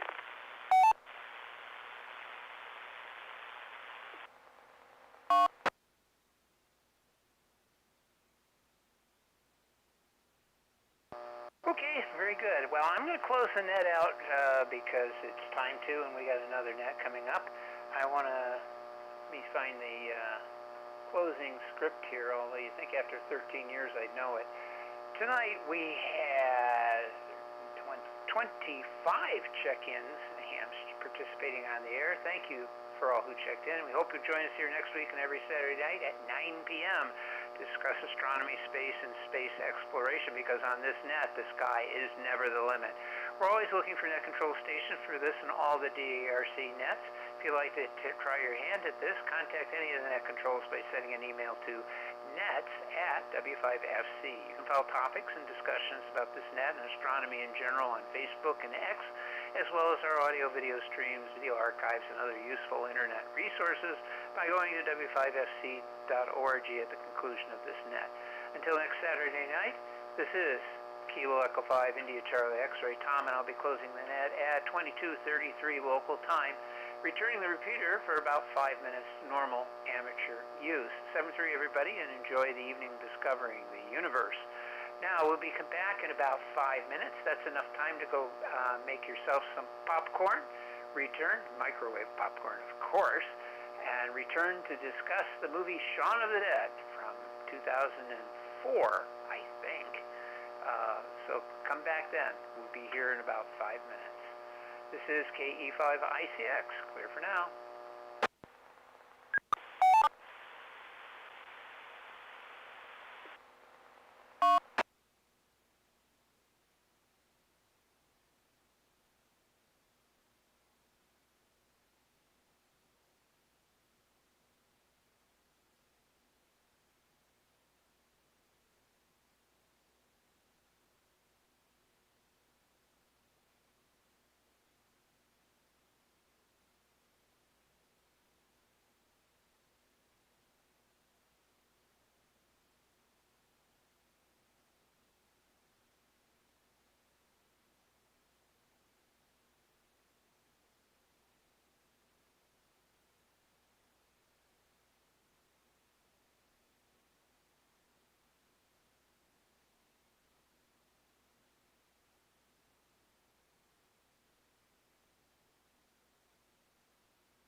Hey everybody, this is Virginia NV5F, and I will be your net control tonight for the Afterglow movie. So hopefully everybody has gotten their popcorn and something warm to drink. It's getting colder, and is ready to discuss Shaun of the Dead, tonight's movie. So, hopefully you've seen the movie already, whether it was this week or some other time. And I'll tell you how this works. We're going to, first I'll give a synopsis of the movie for everyone, and then we will take check-ins for anyone who's interested in discussing the movie. You can also check in if you haven't seen the movie, or even if you just want to listen. It's good that we know you're there. And so I'll take a list of check-ins, and when you check in, let me know your call sign, your name, and whether or not you've seen the movie. And then we'll do 3 rounds. The first round we'll talk about the plot, what you thought of this movie, the plot of it. The next round we'll talk about acting and characterization, and then the third round we'll talk about anything, music, special effects. If it's getting late, we might just take anyone who specifically wants to talk about a certain aspect of the movie in round 3. Just depends on how much time we've got. So, without further ado, here is the description of Shaun of the Dead from 2004. Shaun of the Dead is a 2004 zombie comedy film directed by Edgar Wright and written by Wright and Simon Pegg. Pegg stars as Shaun, a downtrodden London salesman who is caught alongside his loved ones in a zombie apocalypse. It also stars Nick Frost in his film debut, Katie Ashfield, Lucy Davis, Dylan Moran, Bill Nighy, and Penelope Bolton. It is the first film in Wright and Pegg's 3 Flavors Comedо trilogy, followed by Hot Fuzz in 2007 and The World's End in 2013. Shaun of the Dead was inspired by ideas Pegg and Wright used from their 1999 through 2001 television sitcom Spaced, which I have seen. It's actually pretty good. Particularly an episode in which Pegg's character hallucinates a zombie invasion. The film references Night of the Living Dead films by George A. Romero. Principal photography took place across London and at Ealing Studios for 9 weeks between May and June 2003. Shaun of the Dead premiered in London on 29 March 2004 before it was theatrically released in the United Kingdom on 9 April 2004 and in the United States on 24 September. It was met with critical acclaim and commercial success, grossing $38.7 million worldwide on a budget of $6.1 million, and receiving 2 nominations at the British Academy Film Awards. It was ranked 3rd in the Channel 4 list of the 50 greatest comedy films and quickly acquired a cult.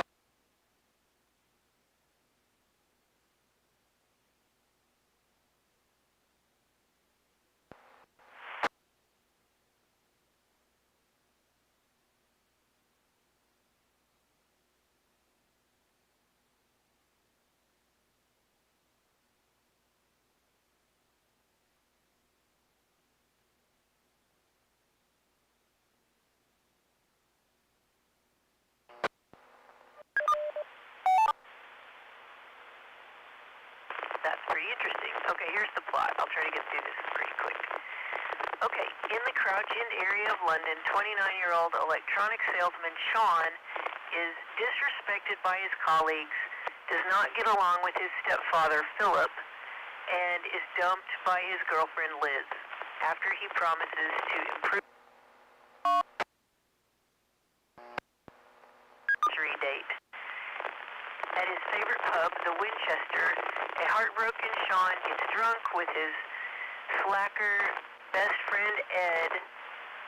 At home, Shaun and Ed's roommate Pete complains of a bite wound from a mugger and berates Shaun, telling him to stop leaning on Ed and to get his life together. The following day, a zombie apocalypse has overwhelmed London. Sean and Ed do not notice while they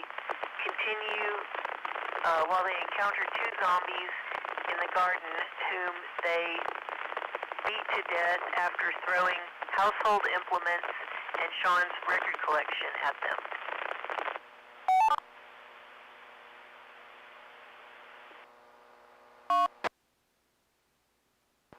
They devise a plan to rescue Sean's mother, Barbara, and his girlfriend, Liz, and then wait out the crisis at the Winchester. They escape from a now zombified Pete by stealing his car. They pick up Philip, who has been bitten, and Barbara. Ed deliberately crashes Pete's car so he can drive Philip's Jaguar Series 3. They fetch Liz and her flatmates, David and Diane. Philip reconciles with Sean before becoming a zombie.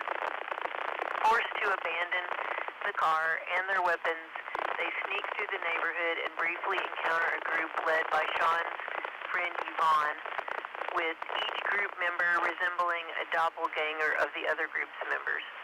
Sean defends Barbara from a zombie and impales it with a swing ball pole. After imitating zombies to bypass a horde and reach the Winchester, Sean and Ed argue when Ed answers his mobile phone, attracting the zombies' attention. David panics and breaks a window of the Winchester, forcing Sean to lure the zombies away, using himself as bait before returning. As the group takes refuge inside the Winchester, Sean discovers that the zombies followed him, and Ed inadvertently attracts them by playing on the pub's slot machine. While fighting the pub's zombified owner, Sean discovers that the Winchester rifle above the bar is actually functional. He had previously debated this with Ed. Barbara reveals she has been bitten and dies after giving Liz and Sean's relationship her approval. David attempts to shoot Barbara, but Sean stops him, accusing David of hating him and being in love with Liz. David denies this, but Diane admits she knows it's true. Barbara becomes a zombie, forcing a distraught Sean to shoot her, and further fighting with David ensues. The zombies break through a window of the pub and pull David out, devouring him alive. In a foolish and senseless attempt to save doomed David, Diane opens the doors of the pub and rushes into the horde of zombies, using David's severed leg as a weapon. With the doors now open, zombies pour into the bar. The zombified Pete reappears in the horde and is shot by Sean after biting Ed. Sean, Liz, and Ed take cover behind the bar. Sean sets the bar on fire with alcohol to serve as a barrier. The three take refuge in the cellar, where they realize they only have 2 bullets left. Sean and Liz contemplate suicide, while Ed volunteers to sacrifice himself. Upon discovering a small lift for kegs that opens onto the street, Sean and Liz exit the pub while Ed buys them time by staying behind with the rifle. Yvonne arrives with the British Army, who gun down the zombies before taking Sean and Liz to safety. 6 months later, civilization has returned to normal, but with the added bonus that surviving zombies are now used for free labor and entertainment. Liz has moved in with Sean, who keeps the now zombified Ed chained up in the garden shed, revealing that Ed is still at least somewhat sentient. The two play video games together in the shed at the end. The end. Okay, now time for check-ins. If you would like to check in with us for Afterglow to talk about Shaun of the Dead, I'll sign your name and whether or not you saw the movie. November 5, Bravo, Bravo. Bill and Irving, yes, I saw the movie.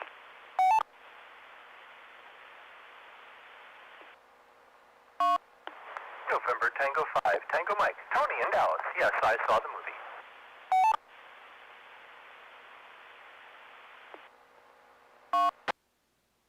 Kilo 5, Juliet Delta Whiskey, hello to the net.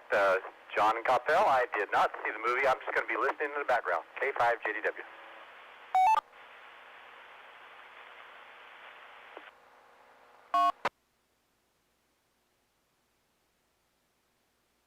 Kilo Echo 5, India Charlie X-Ray, Tom and Corpus. Yes, I saw the film.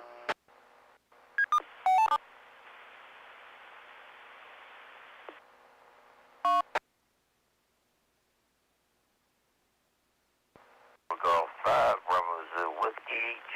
Nell Edward. I just finished rewatching it.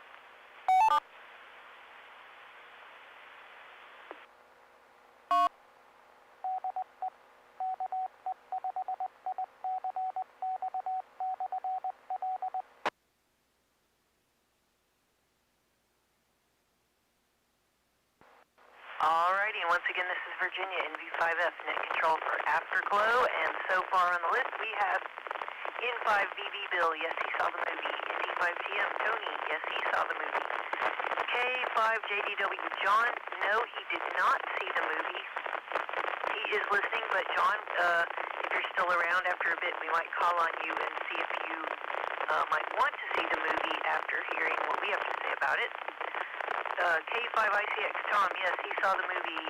KG5BZWJ, yes, he saw the movie. Is there anyone else who saw or didn't see Shaun of the Dead and would like to get on the list for Afterglow? Call sign, name, and whether or not you saw the movie.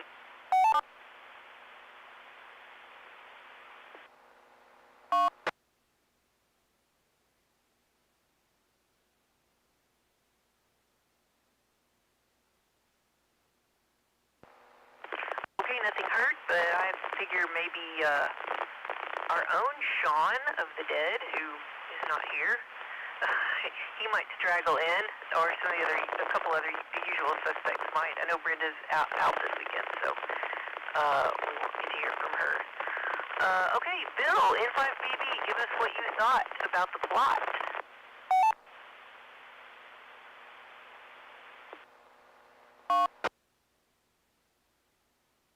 Virginia, this is N5BB. Well, you know, on movies like this, you've got to throw away your sense of reality and go to the zombie world. So within the zombie frame of reference, I thought this was reasonably good. Just like all zombie movies, it was exceedingly violent. For those of you who haven't watched it, there's lots of gore. But it's done in a comical manner, if you can call gore comical.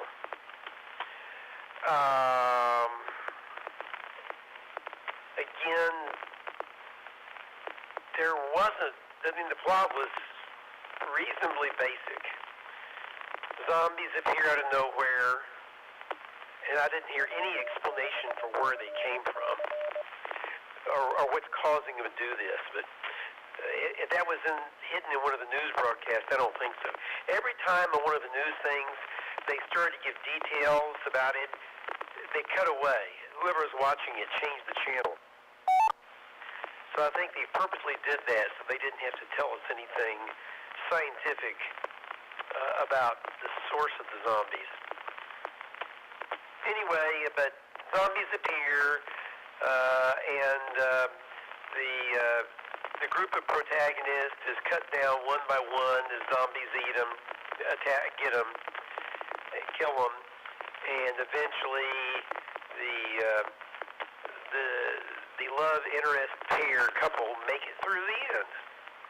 We've seen this before in other zombie movies. If you ever watch the zombie movie, it's not an uncommon theme. You know, this had one reasonably well-known actor, Bill Nye. N-I-G-H. I think I'm spelling his name correctly. Yeah. And British actor, and I think I've seen some of these other actors in other things when a few years later.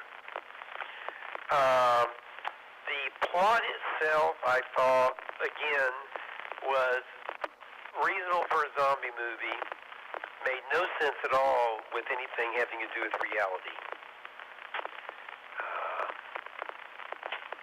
I guess I can't say more about the plot. It's pretty straightforward. Inside BB. Okay, thanks, Bill. Appreciate it. Let's hear what Tony has to say about the plot for Shaun of the Dead.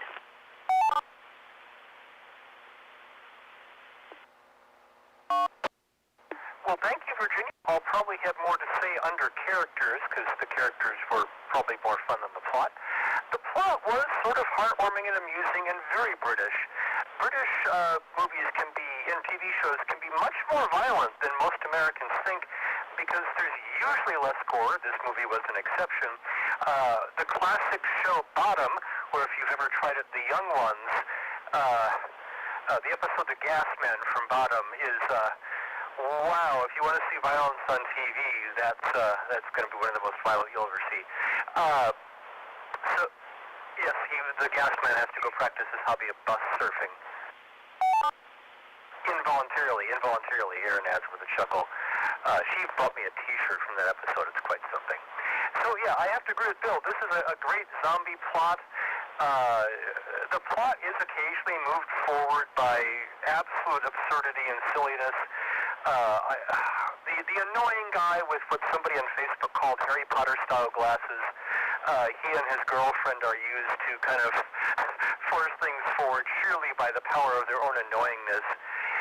But, you know, I forgive them that because I'm laughing and smiling, and I know that in classic Hollywood style, even though it's British, they're going to get down to one romantic couple who survives. And there's so many laughs and smiles and frustrating chuckles, and a beautiful cricket bat. Erin wanted a cricket bat so badly after she saw this movie the first time. We still don't have one yet. They're hard to get in the States. I guess I should look on Amazon. Anyway, I enjoyed it. NT5TM. NT5TM, NV5S. Thanks, Tony. Appreciate your take on this, and I definitely think you could probably get a cricket bat on eBay or Amazon. But yeah, who wouldn't want a cricket bat handy after a movie like this? It's fairly compact and can be rather good for defense. Okay, next we'll skip John for now. Hopefully John can listen in and see what he thinks, and maybe we'll have him chime in on the next round.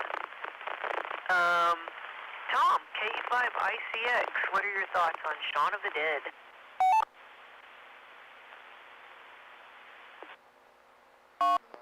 Well, thank you, Virginia. Thanks for doing the net this evening. I had never seen this film before. I'd heard about it for years, and I used to listen to a podcast called Slice of Sci-Fi, which was very popular back in, probably about 10 years ago. And they'd talk about Shaun of the Dead all the time, and I'd never seen it. And I wanted to, but I just never came around to it, and then saw that it was available for free with advertising, and decided to watch it and asked folks if they would be interested, and they said, yeah, they love this film. I agree. It was a fun film, very British. A little hard time understanding them at times. I had to put the subtitles on to help me through it because sometimes it was really difficult. But if you were watching, and this is good for Bill too, is that you could get the dialogue coming off the television set as well, so you could get a little bit more information. But as Bill said, they changed it. They would switch the channel, and any of the good stuff that you wanted to know kind of disappeared. So that's kind of the way it is. So you didn't know the history of why the zombie apocalypse. But one of the things that I really loved about it, well, there were several, but the first part is how long it took Shaun and company to realize that there was a zombie invasion. I love the fact that they're going through the neighborhood. It's all blown up, and Shaun's just walking around trying to nurse his hangover and make things work, and he doesn't see all the things that are going on around him. The carnage is just, it's just another day in London, you know, another foggy day in London type of thing. And He's just so slow to realize that this is happening, and then Mom's no different. Mom is no different. It takes her a while to find out until they're finally banging down the doors. I thought that was a lot of fun.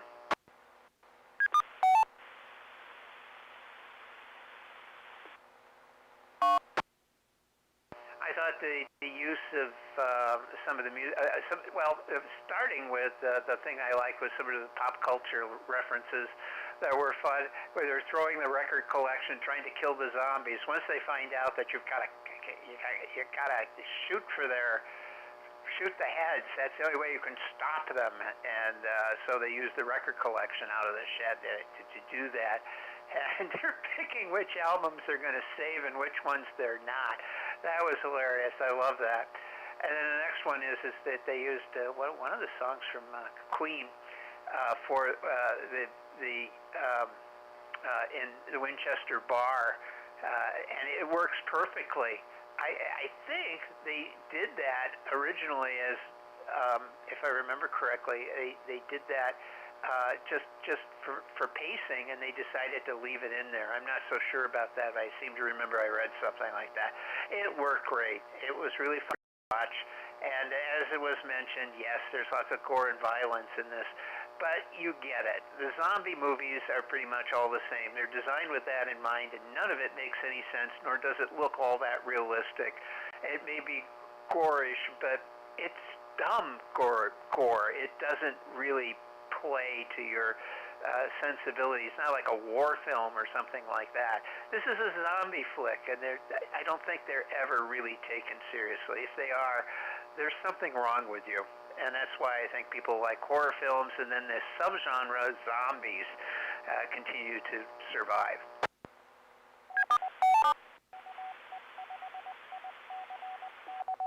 Good evening. The time is 11 p.m. That I think is fun about this is that the zombie invasion really doesn't take front and center in this film. It's about the relationships, and yeah, it's a typical thing that you would expect, but in the whole thing, it's hilarious because they're working out their differences and difficulties while they're battling the zombies, and I think that's great. And then there's sort of a touching thing about Mom and Liz, and then getting together with Liz again and making things work. And then the payoff. Oh God, the payoff is so funny, where they take and they domesticate all of the zombies so that they can do things and create cheap entertainment and take care of shopping carts and things like that. That was pretty funny. And all you have to do is bring the military in, take care of everything, and they cleared the area, and that solved the problem. No more zombies to worry about. So why didn't they think of that in all the other films? Just mow down all the old zombies. Then we wouldn't have sequels. Could Shaun of the Dead have a sequel? I don't think so. But at any rate, I thought it was a lot of fun. I enjoyed it. I had to go to bed last night. I just was getting too late for me, but I watched it this morning fully awake, and that was the way to see the film. So back to you, Virginia, KE5ICX. Okay, thanks, Tom. Lots of great detail, as usual. Great observations. And I, of course, being the net control, get to cheat and take notes about, get ideas for what I want to talk about. Okay, next we have JKG5BZW. Tell us what you thought in V5F.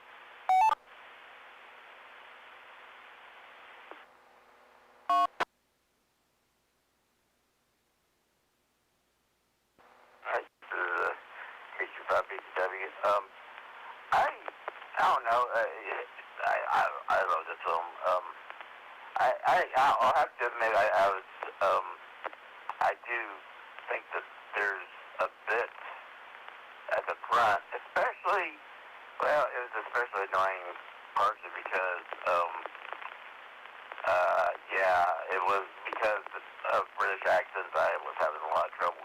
And I chose to watch this on YouTube, but which they also had like free or whatever for free with ads or free if you got the premium or whatever. And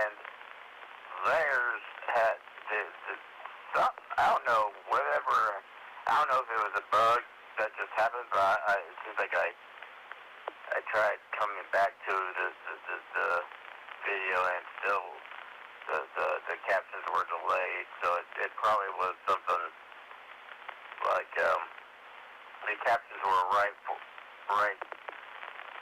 for certain some video that like some part was cut off or something, but or added rather cut off when they were catching it and added later so that the captions were a little bit anyway, shoot, one way or the other, I got this. Now that I'm thinking about it, I'm not kind of confused, but that's not the point. It was a little fun again, and some of the characters are kind of annoying for comedic effect, and but you know, once I started laughing, I really started laughing instead of just having to deal with some of the more cringy parts, which are still humorous, but you know, certain cringe elements of humor, I've never been a fan of. Once where I was laughing, it was mostly fun. And yeah, the very end, the taming of the zombies was, I completely forgot about that, and in fact, there's a lot I've forgotten, because while I have watched it before, it probably has been about, I don't think I watched it when it was out, and I'm pretty sure I rented it or something, but, and probably, needless to say, it's been a long time. I don't know, I feel like going over the plot is really just going over a lot of the jokes, and, yeah. It is overall silly in terms of actual plot, but it's just the humor is so well done. I mean, you know, what's the plot of some My Python movies that they don't make any sense, but you're laughing, and it doesn't matter. It's just as, you know, in similar vein of British humor. So, you know, it's fun film. 4, 8, 9, 0. I can't really complain. Can't really plot. So, and next person, Kate, you probably did it.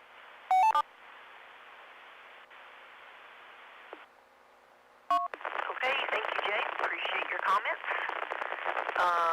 All right, before we finish up this round, let me see if we have any more check-ins before we get to the end of round one. Any more check-ins for Afterglow? Please come now with your call sign, your name, and whether or not you saw Shaun of the Dead from 2004.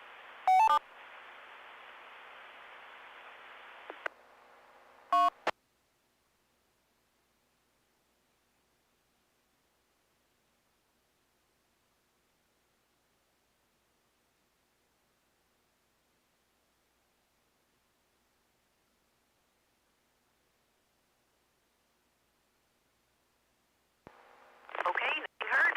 I'm a little surprised not to hear from one or two more folks, but they may come in on round two. Okay, well, I guess it's my turn. I saw this movie a little over a year ago when I was in the UK. Believe it or not, my friend Ryan showed it to me. I was staying with his family at Christmas time, and he played it for me, and then we followed that up by watching Spaced, which was a sitcom that had one season, and a season over in the UK is about 11 or 12 episodes. So I think we watched the whole thing over the course of a couple of days, and this is definitely based in the whole flavor of it, and the humor is definitely based on that show. It's a pretty good show. So because of that, I guess I've had a little great training on the ground, so I didn't have much trouble with the British accents. It is weird how if you listen to something long enough, your ear develops an interesting bias in favor of being able to hear what people are saying. But yeah, this does have a real British flavor. The whole, like Tom was talking about, or Tony was talking about the violence thing. I don't watch as much British TV as a lot of people, but the whole, like, they're big on the murder mysteries, and like, the body counts on those kind of shows go pretty high, and some of the violence in shows, it's different. It's different than like intense movie violence or gore. So yeah, this is definitely a take on some of the horror and gore too. Let's see, but I really like this plot because it's kind of the anti-zombie movie plot. I loved how it opens with all of the tropes of zombie movies. You hear like little bits and drips and drabs of info from like a radio or a television kind of in the background, and it's definitely playing off of the fact that in a zombie movie or any kind of movie like this, the hero usually doesn't know what's going on right away, and then they figure out, we watched World War Z a while back, and that was like the hero and his family. They're not the first to figure out what's going on, and you see them in their, the beginning of their day, and they're going about their business, and you can see evidence in the background or hear little snippets of things that you're getting the picture that there's something going on, but they don't know yet, and so it's so satirically wonderful, making fun of, there's like one radio in the background, and this is talking about something from space that they're investigating, which is a riff on Night of the Living Dead, and then at the end they do mention a virus. They're talking about how they figured out that the zombification was caused by some kind of a virus, which I think that was in World War Z. So that's some kind of a zombie thing, like it's a disease of some kind. So I like how they don't make it clear during the movie, but it's because Sean, his plot is so like he's just trying to get dealing with the relationship thing at the same time, and then the person who's out saving the world is the minor character, who's his friend, who crosses paths with him and her little gang of buddies, and they're all going to save the world, while Sean and his people are going to try to hole up at the pub and just get through it. And I like that. I like that it's kind of a flip, where we're not following the hero and their friends. We're following the anti-hero and his people who are just kind of getting through it. And they make fun of the whole, let's have an argument or a long conversation while zombies are breaking in through the windows, 30 feet away, and let's have like a really long discussion. I don't like violence or gore, but I think this movie is brilliant, and it's still sad to me when Sean has to shoot his mom because she's so sweet, and but yeah, it's very British, and my quandary at the end is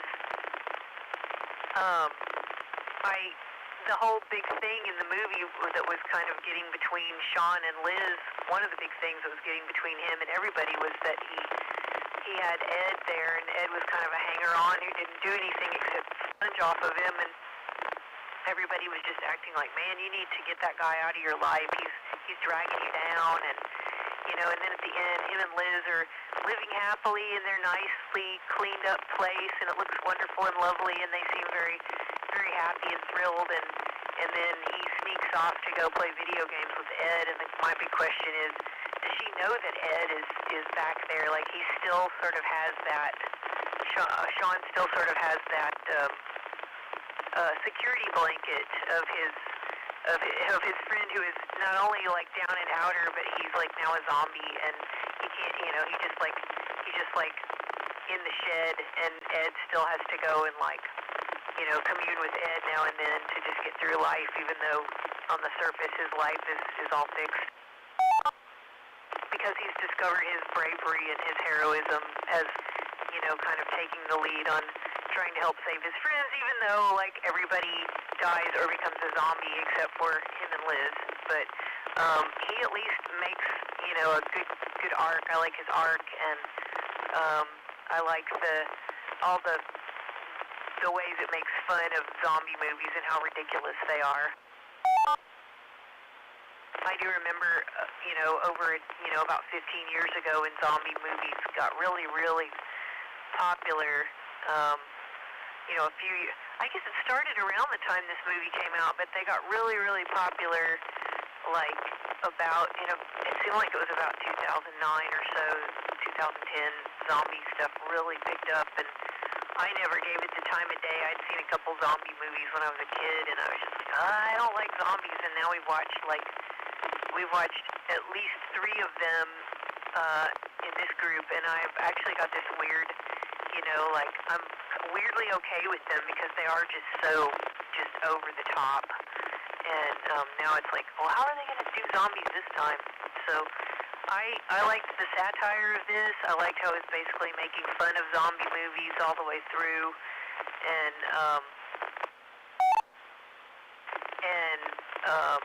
following kind of the flip side of things, and seeing a regular guy get to become a hero, at least in his own life.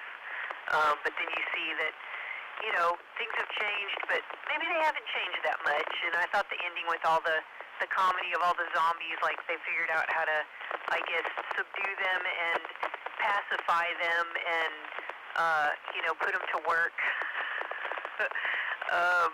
You know, and make crazy TV shows with them, and yeah, it's pretty funny. I like it. I like the plot. I like the satire. I like the British feel for things, and I think I'd probably even go for a third watch on this one. So that's how I feel about it. So let's see. Let's go back around and see what people have to say about actors and characters in this movie. So, Bill, N5BB, what do you think about actors and characterization? Node 4. Well, thank you, Virginia. This is N5BB. And first, I'd like to comment on what Tom said, which I completely agree with. You know, early kind of in the movie, if you think back, in the background, it's kind of like the character doesn't notice this. The Sean doesn't notice this.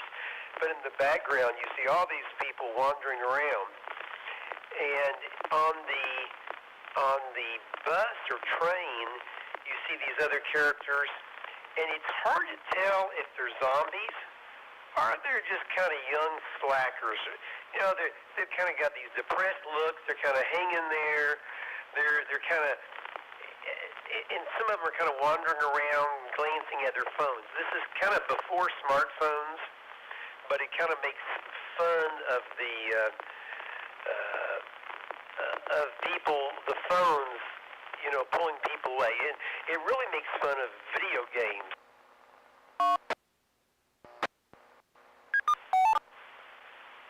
So this is N5BB. So that's part of the characterization. So Ed, Sean's, one of his 2 roommates, the one that's the real slacker, he is a real slob. And one interesting thing is, you know, the movie of their living room has to be one of the messiest, hyper-realistic things I've ever seen, showing young guys just throwing things around, leaving things wherever they are. there's this old cover over the couch. All they care about is snacking on things and drinking beer and playing video games. And the fact that Ed, he gets so excited by the car, and the original car he's driving, which is the upstairs roommate that became a zombie.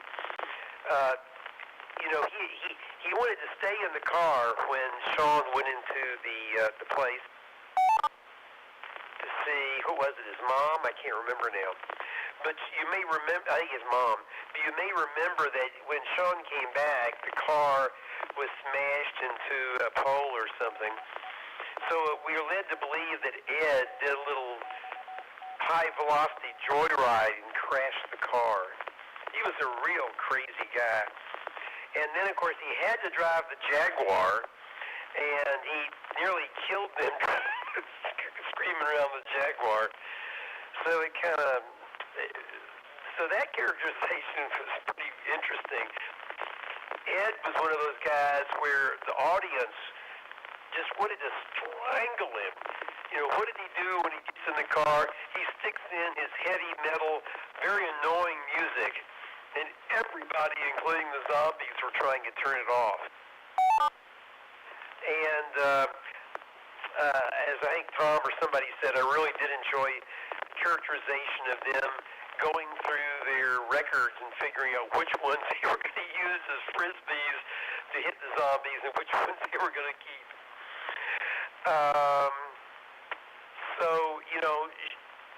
It's one of these movies where the characters move forward. They're improving themselves. Some of them are. So Sean starts off being pretty much the slacker. He's not much different than Ed. This is in 5BB. This is Afterglow Net.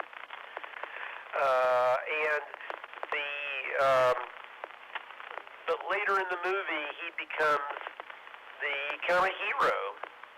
And at the end of the movie, it looks like he's doing good, So I thought that made it very enjoyable. And his girlfriend is a very realistic girl. She tried to put up with him, but she kind of, she split up with him.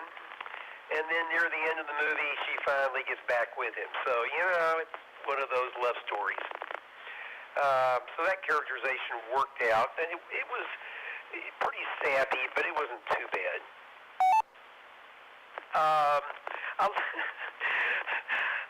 Bill Nye, his stepdad.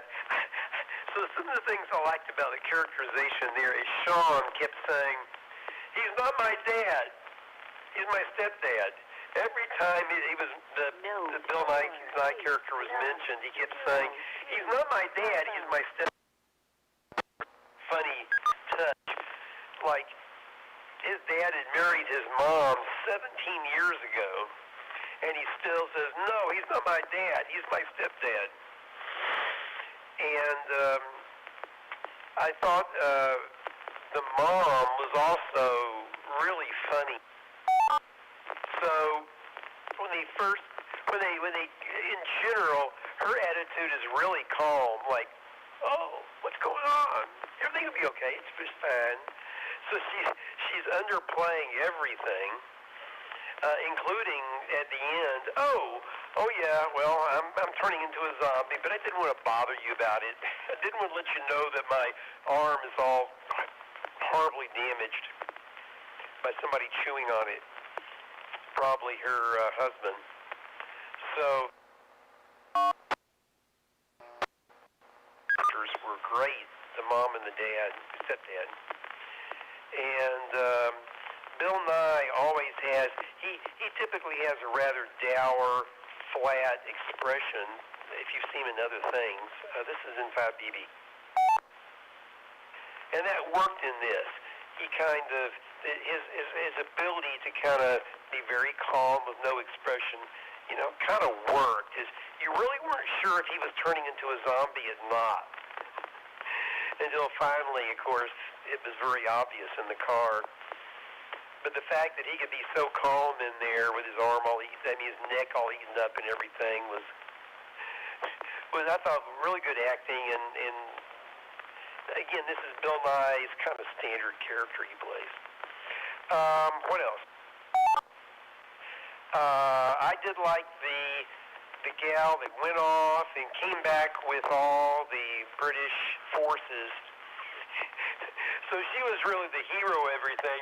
She's just bright-eyed, bushy-tailed, energetic. Oh, yeah, here I come back. Oh, yeah, I'm glad you guys are still alive. I thought that was a really neat touch. It's like she's really the genius of all this, and all the rest of them are kind of screwing around with everything, not knowing what they're doing, and she had a plan, and she went and executed it. I thought the characterization of the British forces coming in and just mowing down the zombies was funny. It was so funny. It's like, here come the good guys, and the protagonist kind of stand back. This is right before they're getting ready to die from the zombies, and the British forces come in at just the critical point, just mow them down. It was very comical. What else? I agree with Tom and maybe other people about the other two characters, the other couple that you kind of wanted to hate, and especially the guy with the glasses that was sometimes pointing the gun at Sean and everything. And that standoff was, in one sense, it was kind of comical. They're standing off with guns and broken bottles and everything, while the zombies are getting ready to kill them all. So it's comical because it's one of these things where in the face of disaster, you're arguing and doing all these personal, getting all your personal long-term torments and arguments out on each other, which made it funny. Anyway, as you can see, I did like the movie. I think that's it for characterization and acting. Pretty good. In 5EB.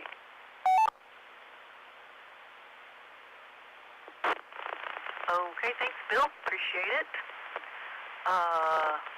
Tony, I'm curious what you have to say. Indy 5TM, characters and acting.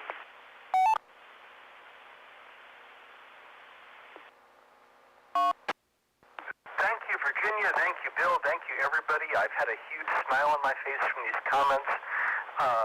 Yeah, it was great with the little news bits. We heard the reentry of the American space program, Omega-6, and then they briefly mentioned that it might have been an outbreak of rage, which I think was from 28 days later, but no, instead it was caused by an overuse of click, the channel changed, which made me wondered if, like, it was glue or hairspray or a conditioner or something. Who knows? Not really important, just kind of funny, because movies always have some kind of a gimmick, and it wasn't important here.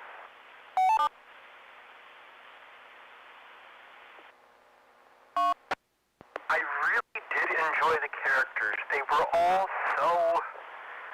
such stock characters. It wouldn't have surprised me if Pseudolus or Milos Gloriosus would have showed up in this movie.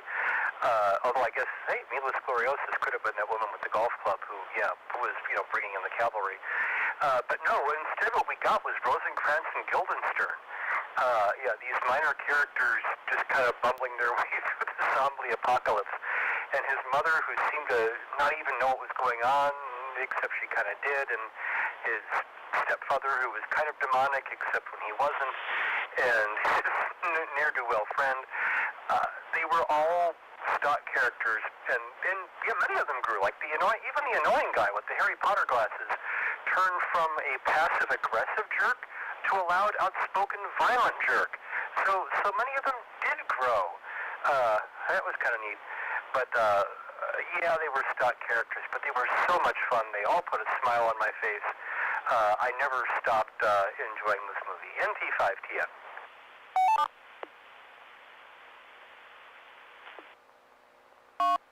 Okay, thank you, Tony. Yeah, I pretty much agree with your whole assessment. I will probably cheat off of that a little bit.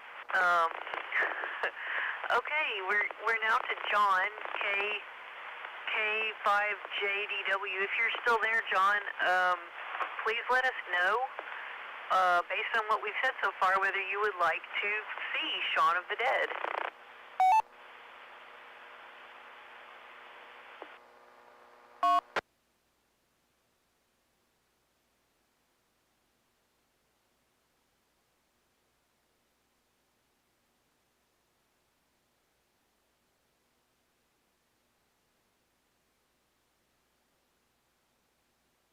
Okay, nothing heard from John. Maybe he got tired and went to bed. Okay, Tom, KE5ICX, actors and acting and characterization. K5JW, I'm still listening in the background.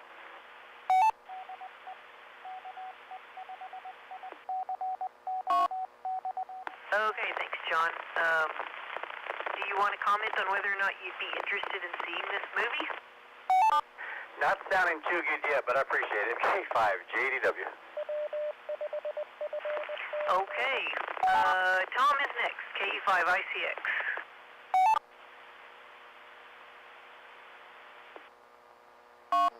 Yeah, thanks again, Virginia. You know, I was thinking about this and some of the comments. I probably won't retread because our characters are kind of our characters, but and everybody has so artfully described them. But one of the things I thought was kind of interesting in all of this is it's early on, whenever we think, okay, this is going to be the beginning of the apocalypse. It's finally going to happen because we're watching and everybody's kind of like busted out and living zombie lives anyway, right? That's the thing. And I remember while we were talking about characterization, Sean's on the bus, and you think, okay, the apocalypse is starting now. No, it's just whacked out people on the bus. You know, we know that they're zombies when their eyes go kind of foggy, but we don't know that until we actually see it and experience it, and they start eating people. That's kind of important too. They're eating people. But I thought that it was pretty funny that they would have that. But then the next thing that would happen is that they would use that music, that jarring music, the musical cue that would suggest that a surprise, that something awful is going to happen. And it turns out it's another one of the pre-zombified zombie Londoners that are making, comments and statements and very generic, boring stuff that you would expect from any daily thing. And they keep teasing you with this over and over again until finally we ease into it and our characters eventually realize, some of them more quickly than others, that they are in a zombie apocalypse. They don't know why because they weren't paying any attention, and in a lot of ways they don't care. There's the one scene. Hang on, I remember. Hold on, let me reset.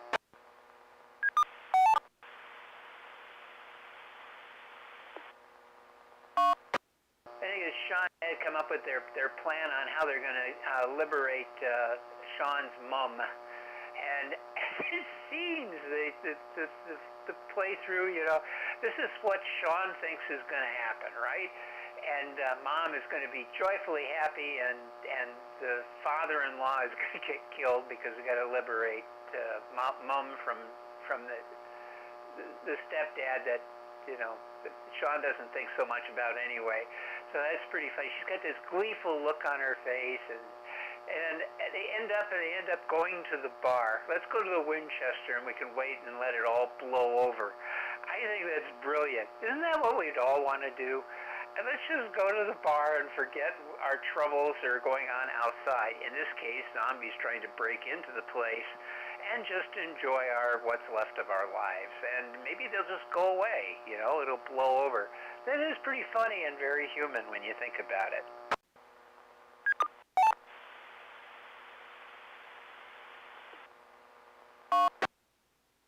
Let's see, there was one thing, and you're going to say this, and this will stick in your head from now on, but Simon Pegg did as he does, Comic-Con and things like that. I think it was a Comic-Con where he was talking about the film, and he characterized the film as a rom-com.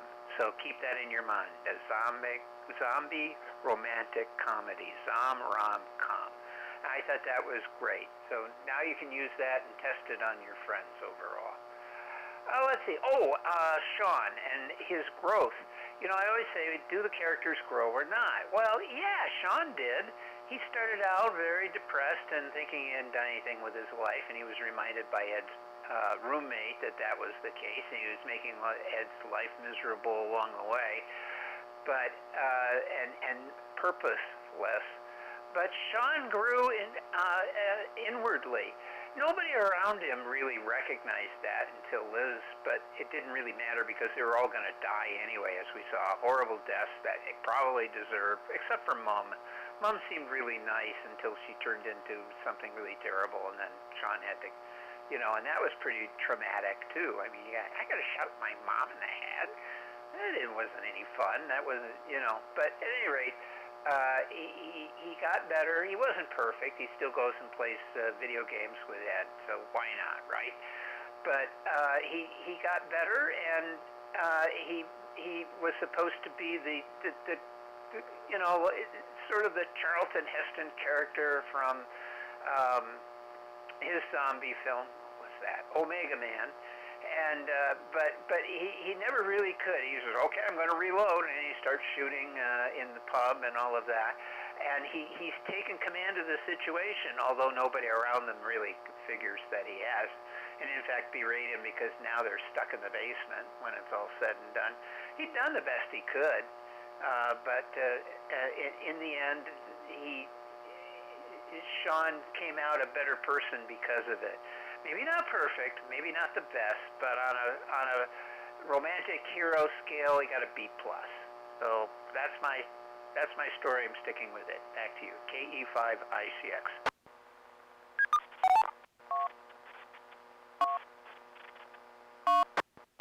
All right. I'll appreciate it.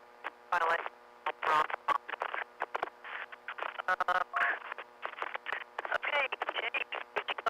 You actually sure they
already Right now, even though the characters weren't characters, even Ed had a moment of thoughtfulness in which I don't know, I can't remember the exact scene, but it was like, well, somebody said, well, that's not exactly any fair, is it? And then he gave the other character the broken glass so that he could find it. It's like, oh, well.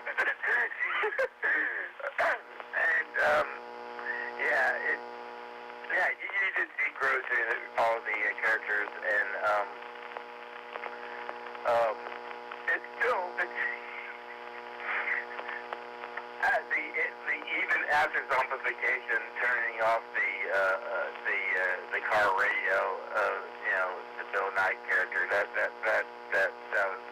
was hilarious too. I don't know if you consider, I mean, that's not really growth or anything, but it's kind of a show of but also no. if you get what I mean, it's like, yeah, even the father, they had that touching moment before he became a zombie, yet no. There's still, even, I know it was Ed's music, not Sean's music, but still, it just, I guess the relation of the change and the actual things are still the same, and even after not even living, I am explaining that poorly, but I feel like I'm badly explaining the joke. But I don't know. The characters are great.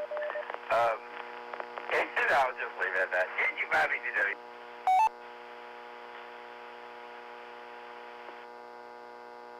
Okay, thank you, Jay. I picked up what you were putting down there. Makes a lot of sense. Okay, we're getting toward the end of round 2. Are there any more check-ins for Afterglow? Please come now with your call sign, your name, and if you saw, whether or not you saw zombie fun, what do we call this thing? Shaun of the Dead in P5.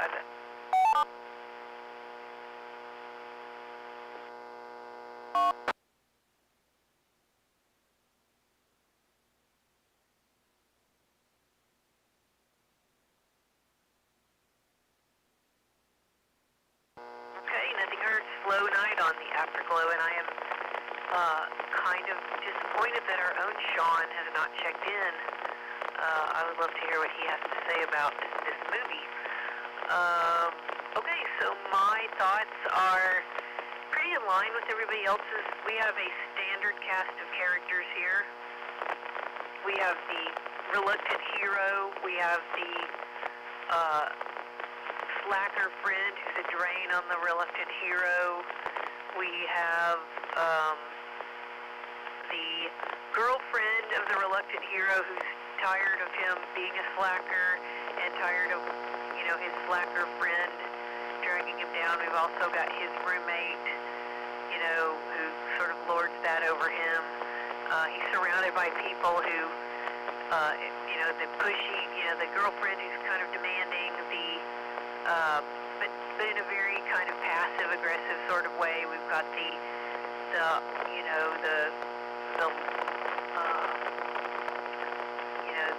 holier-than-thou kind of roommate who does everything right. We've got the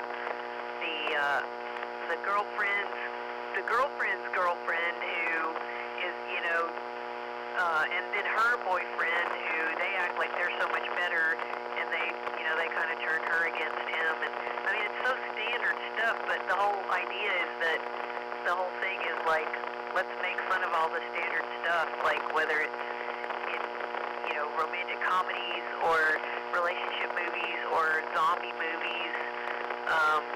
So I think that's why the characters work, because it's such a farce. It's so absurd that you have to basically get some really basic things to play off of. And I like what Tom said and what others have said, and I noticed it too. Most times I saw it is that it's, it's sort of a making fun of how all the things we expect in a zombie movie, and then also at the same time how, much life is like a zombie movie sometimes. You have Sean who walks into frame. You see his feet, and he walks into frame, and that's how the movie opens, and he's walking like a zombie. So you think, oh, is this starting with people who are already zombies, and then it tilts up to reveal it's just him trying to wake up, and then he kind of drags himself out into the living room and sits on the couch like a zombie with his friend Ed, who's playing video games like a zombie, and then Ed goes, oh, you gotta go to work, and then he gets ready for work like a zombie and goes to work like a zombie, and then he sees his stepdad, who we think might already be a zombie, and and then there's the little subtle things with I guess it's like a red pin in his pocket, and it's making like a red spot on his shirt that keeps getting bigger and bigger, and I think that represents is he turning into a zombie, or is he already kind of messed up or something. So yeah, I liked all what Tom was talking about, all the subverted expectations and you think you're gonna be, you're unsettled. There was something, I have to do this, I gotta do my 2001 tie-in. There was something almost Kubrickian about the opening, moments of the movie, because it had that really weird, like, unsettled feeling to it, like you're just being thrown off a little bit, and you're expecting something weird to happen, but it's not happening yet, but you know it's going to, and I guess the first moment was when you really saw it was when he was looking across the street when he was at work, and there was the guy in the park, and it looked like he was like sort of, tripping around and I think he grabbed a pigeon, and it looked like he was eating it or something, and then a car drove by, and then the guy was gone, and that was the first moment where you're like, oh, that might be the first real zombie we've actually seen in this. So I also liked the acting in it overall is very good. Everybody played their role very well. You hated David. You were annoyed by David's girlfriend until you realize she's kind of coming around and going, yeah,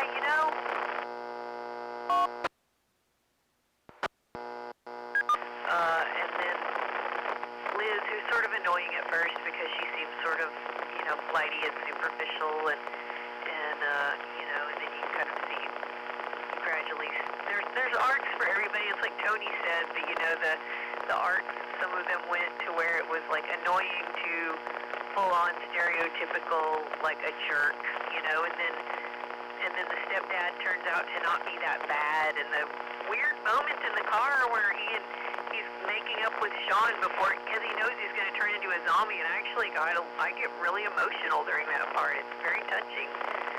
There's some very touching things in here, and the acting and the timing of the humor is all very good by these actors, and then I kind of liked the arc where Sean is the hero, even though he's a minor player in the grand scheme of things, unlike his friend Yvonne, who saves the world, while he's just, being the hero of his own life, or at least trying, even though everybody dies or turns into a zombie except for him and Liz.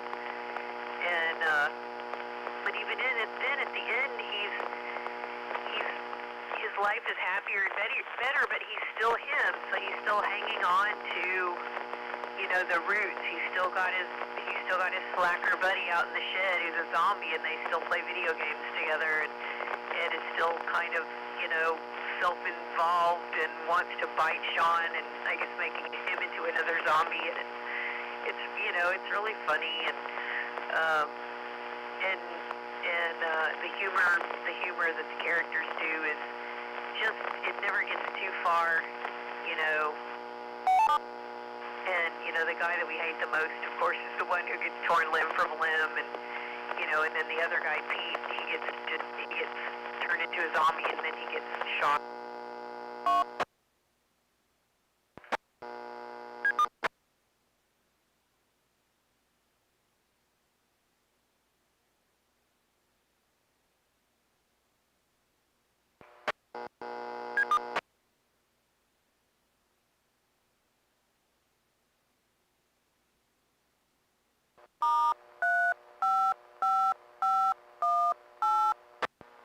Remote already in this mode.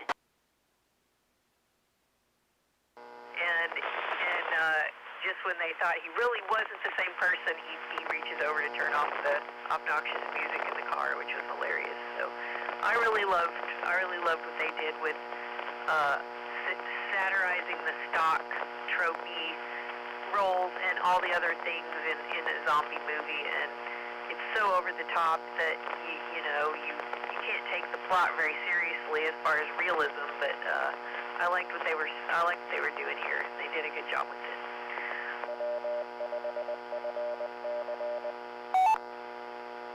All right, we have a few more minutes, and there's a lot to talk about. There is music, there is special effects, there is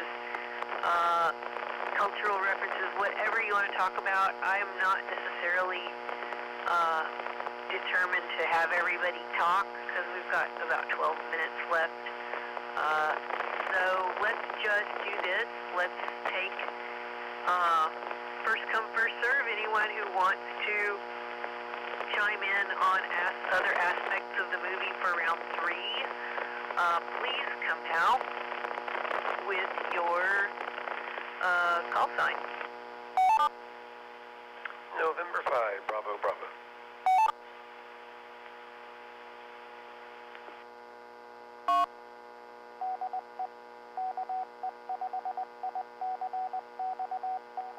Okay, I've got Bill. Anybody else?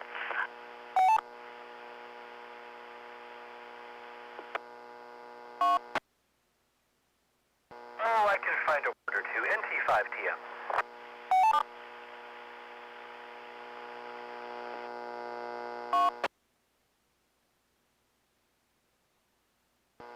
Okay, we got Bill and Tony, and after I hear what y'all say, I might actually be inspired. So go ahead, Bill. Thanks, Virginia. This is N5BB. Well, special effects. I think they did just the right level of them. So early on in the movie, some of the special effects was usually acting. Really, it's the people wandering around, kind of dragging their feet, and there really is maybe very slight makeup. They just look a little disheveled, but just minor kind of costume and acting things. And then later on, when you get to the real, little bit more special effects, but it didn't really take too much there. The only real special effects is when they're literally tearing open the body and pulling out the entrails. They don't really give you a close-up view of that, and they cut away pretty quickly. But they do show that, so I think they did a good job in really, I mean, making sure you realize they're serious about their comedy. They were zombies and they really are eating the people. And they're serious about it. So I think that was about the only level of the special effects. I think there were interesting comedy touches all the way through. One of the things I thought was funniest in critical places, the phone of Ed's phone, the Slacker friend here in the house, his phone goes off. The instrument says something a name like, oh, I'm busy right now. They look at him like, oh, we're fighting zombies. They yell at him, and that happens more than once. His phone goes off at the wrong time. And then also, what does he do? He goes over and he plays the slot machine. He wins to get back all this money out of the slot machine. And I'm really mad at the press the zombies. And then, of course, in multiple places in the movie, he cranks on the loud music, which also everybody and the zombies. So I thought that was an interesting comic touch that he did all those horrible things, and he kept on doing. He didn't learn. That's the funny part about it. Okay, I guess that's it. N5BB. Thank you, Tom and Virginia. It was an interesting movie. It was fun to watch as compared to some of the other movies. N5BB. Good night. Okay, thank you, Bill. Let's get Tony's word on round 3. What have you got, Tony?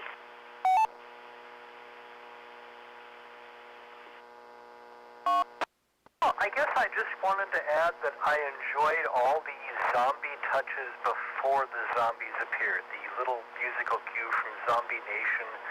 Yes, the dazed looks of the people on the bus.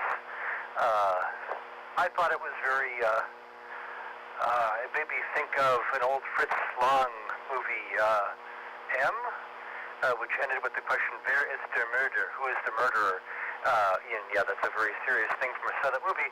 But it was just a fun little question of who is the zombie here? The people who are biting people on the necks, or all of us who go to work every day? I know they didn't really mean that as a deep, serious philosophical question, but I sure did enjoy it as a fun little witty question. NT5TM.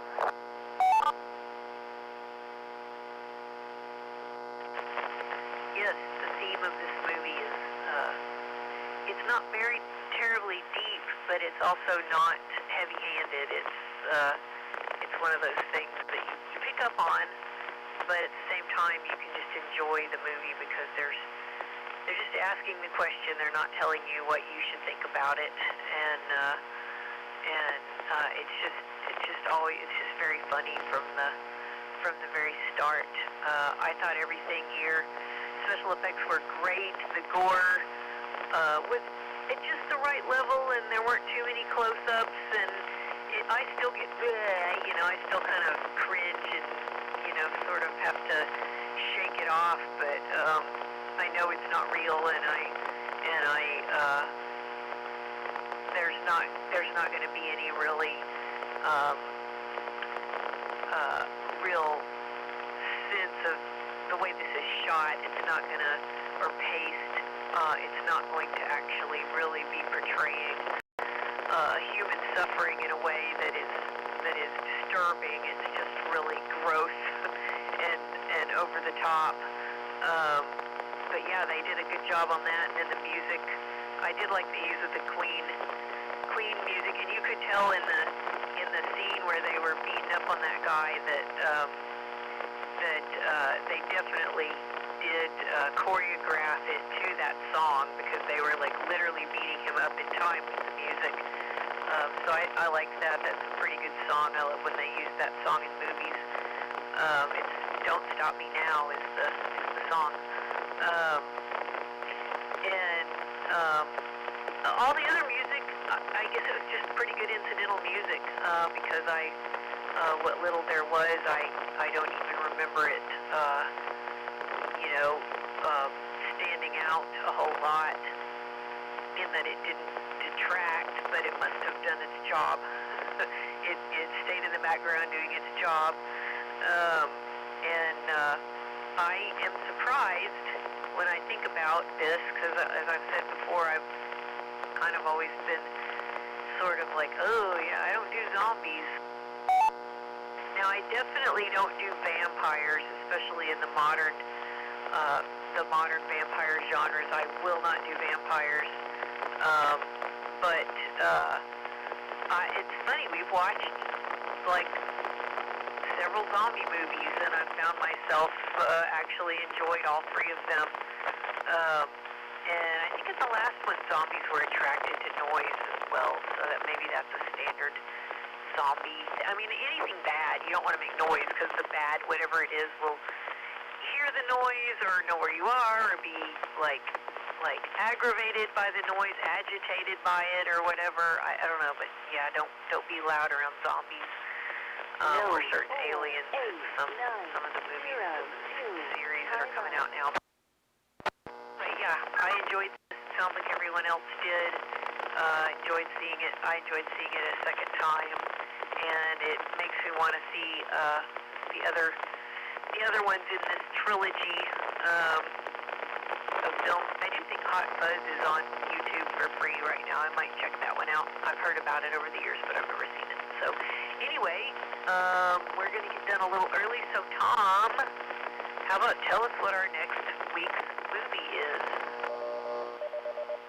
Hey, before you do that, let me mention one other fun special effect before I forget it, okay?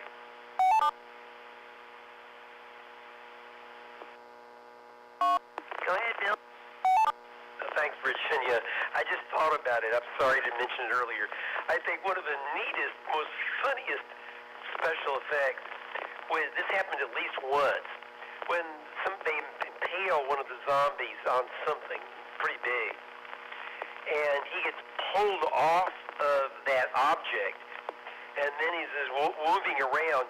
You see through the hole, so you actually see through the hole that left in the zombie. I thought that was really funny. When I saw that, I thought, what a neat thing they did when they realized that after impaling the zombie on something pretty big, they pick him up off of it, or he pulls himself off of it, and you can see through the hole in the zombie. Oh, well, inside BB.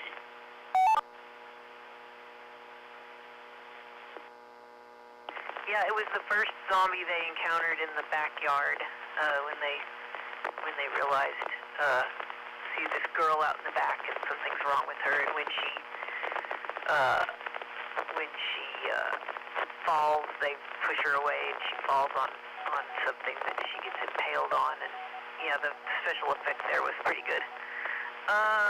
Okay, Tom, are you still there? And if so, please tell us what next week's movie is going to be in V5.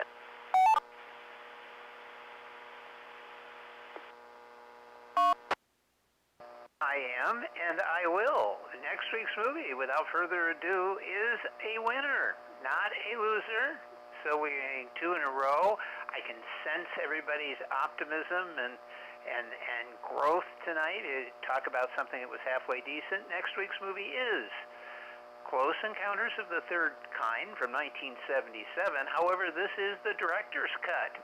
So this is the one where they restore the news conference and they get rid of the scene inside the spacecraft, which I fully endorse. So I think you'll like it. This one is over on YouTube, and it's got a really good copy of the film. So if you can handle the ads, although I pay premium mainly because of the movies, I kind of like them and uncut the way they are, but that's just me. You don't have to do that, of course. Director's cut, Close Encounters of the Third Kind, next week. Same bad time, same bad station. KE5 ICX. Good morning. The time is 12 a.m.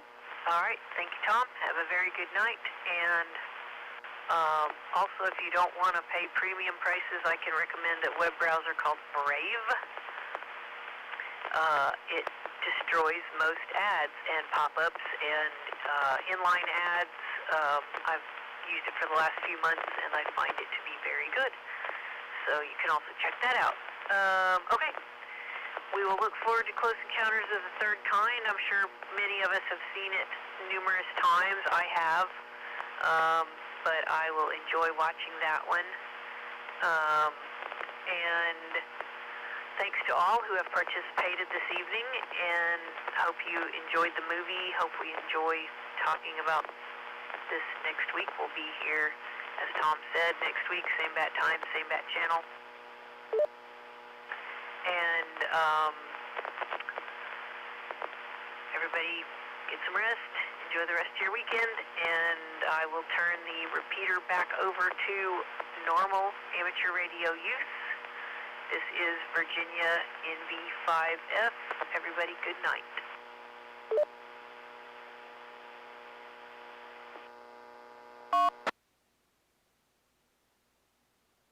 And thanks all for a very interesting net K5JDW. And everybody keep warm. Tom, if you're still there, it's now 28 degrees.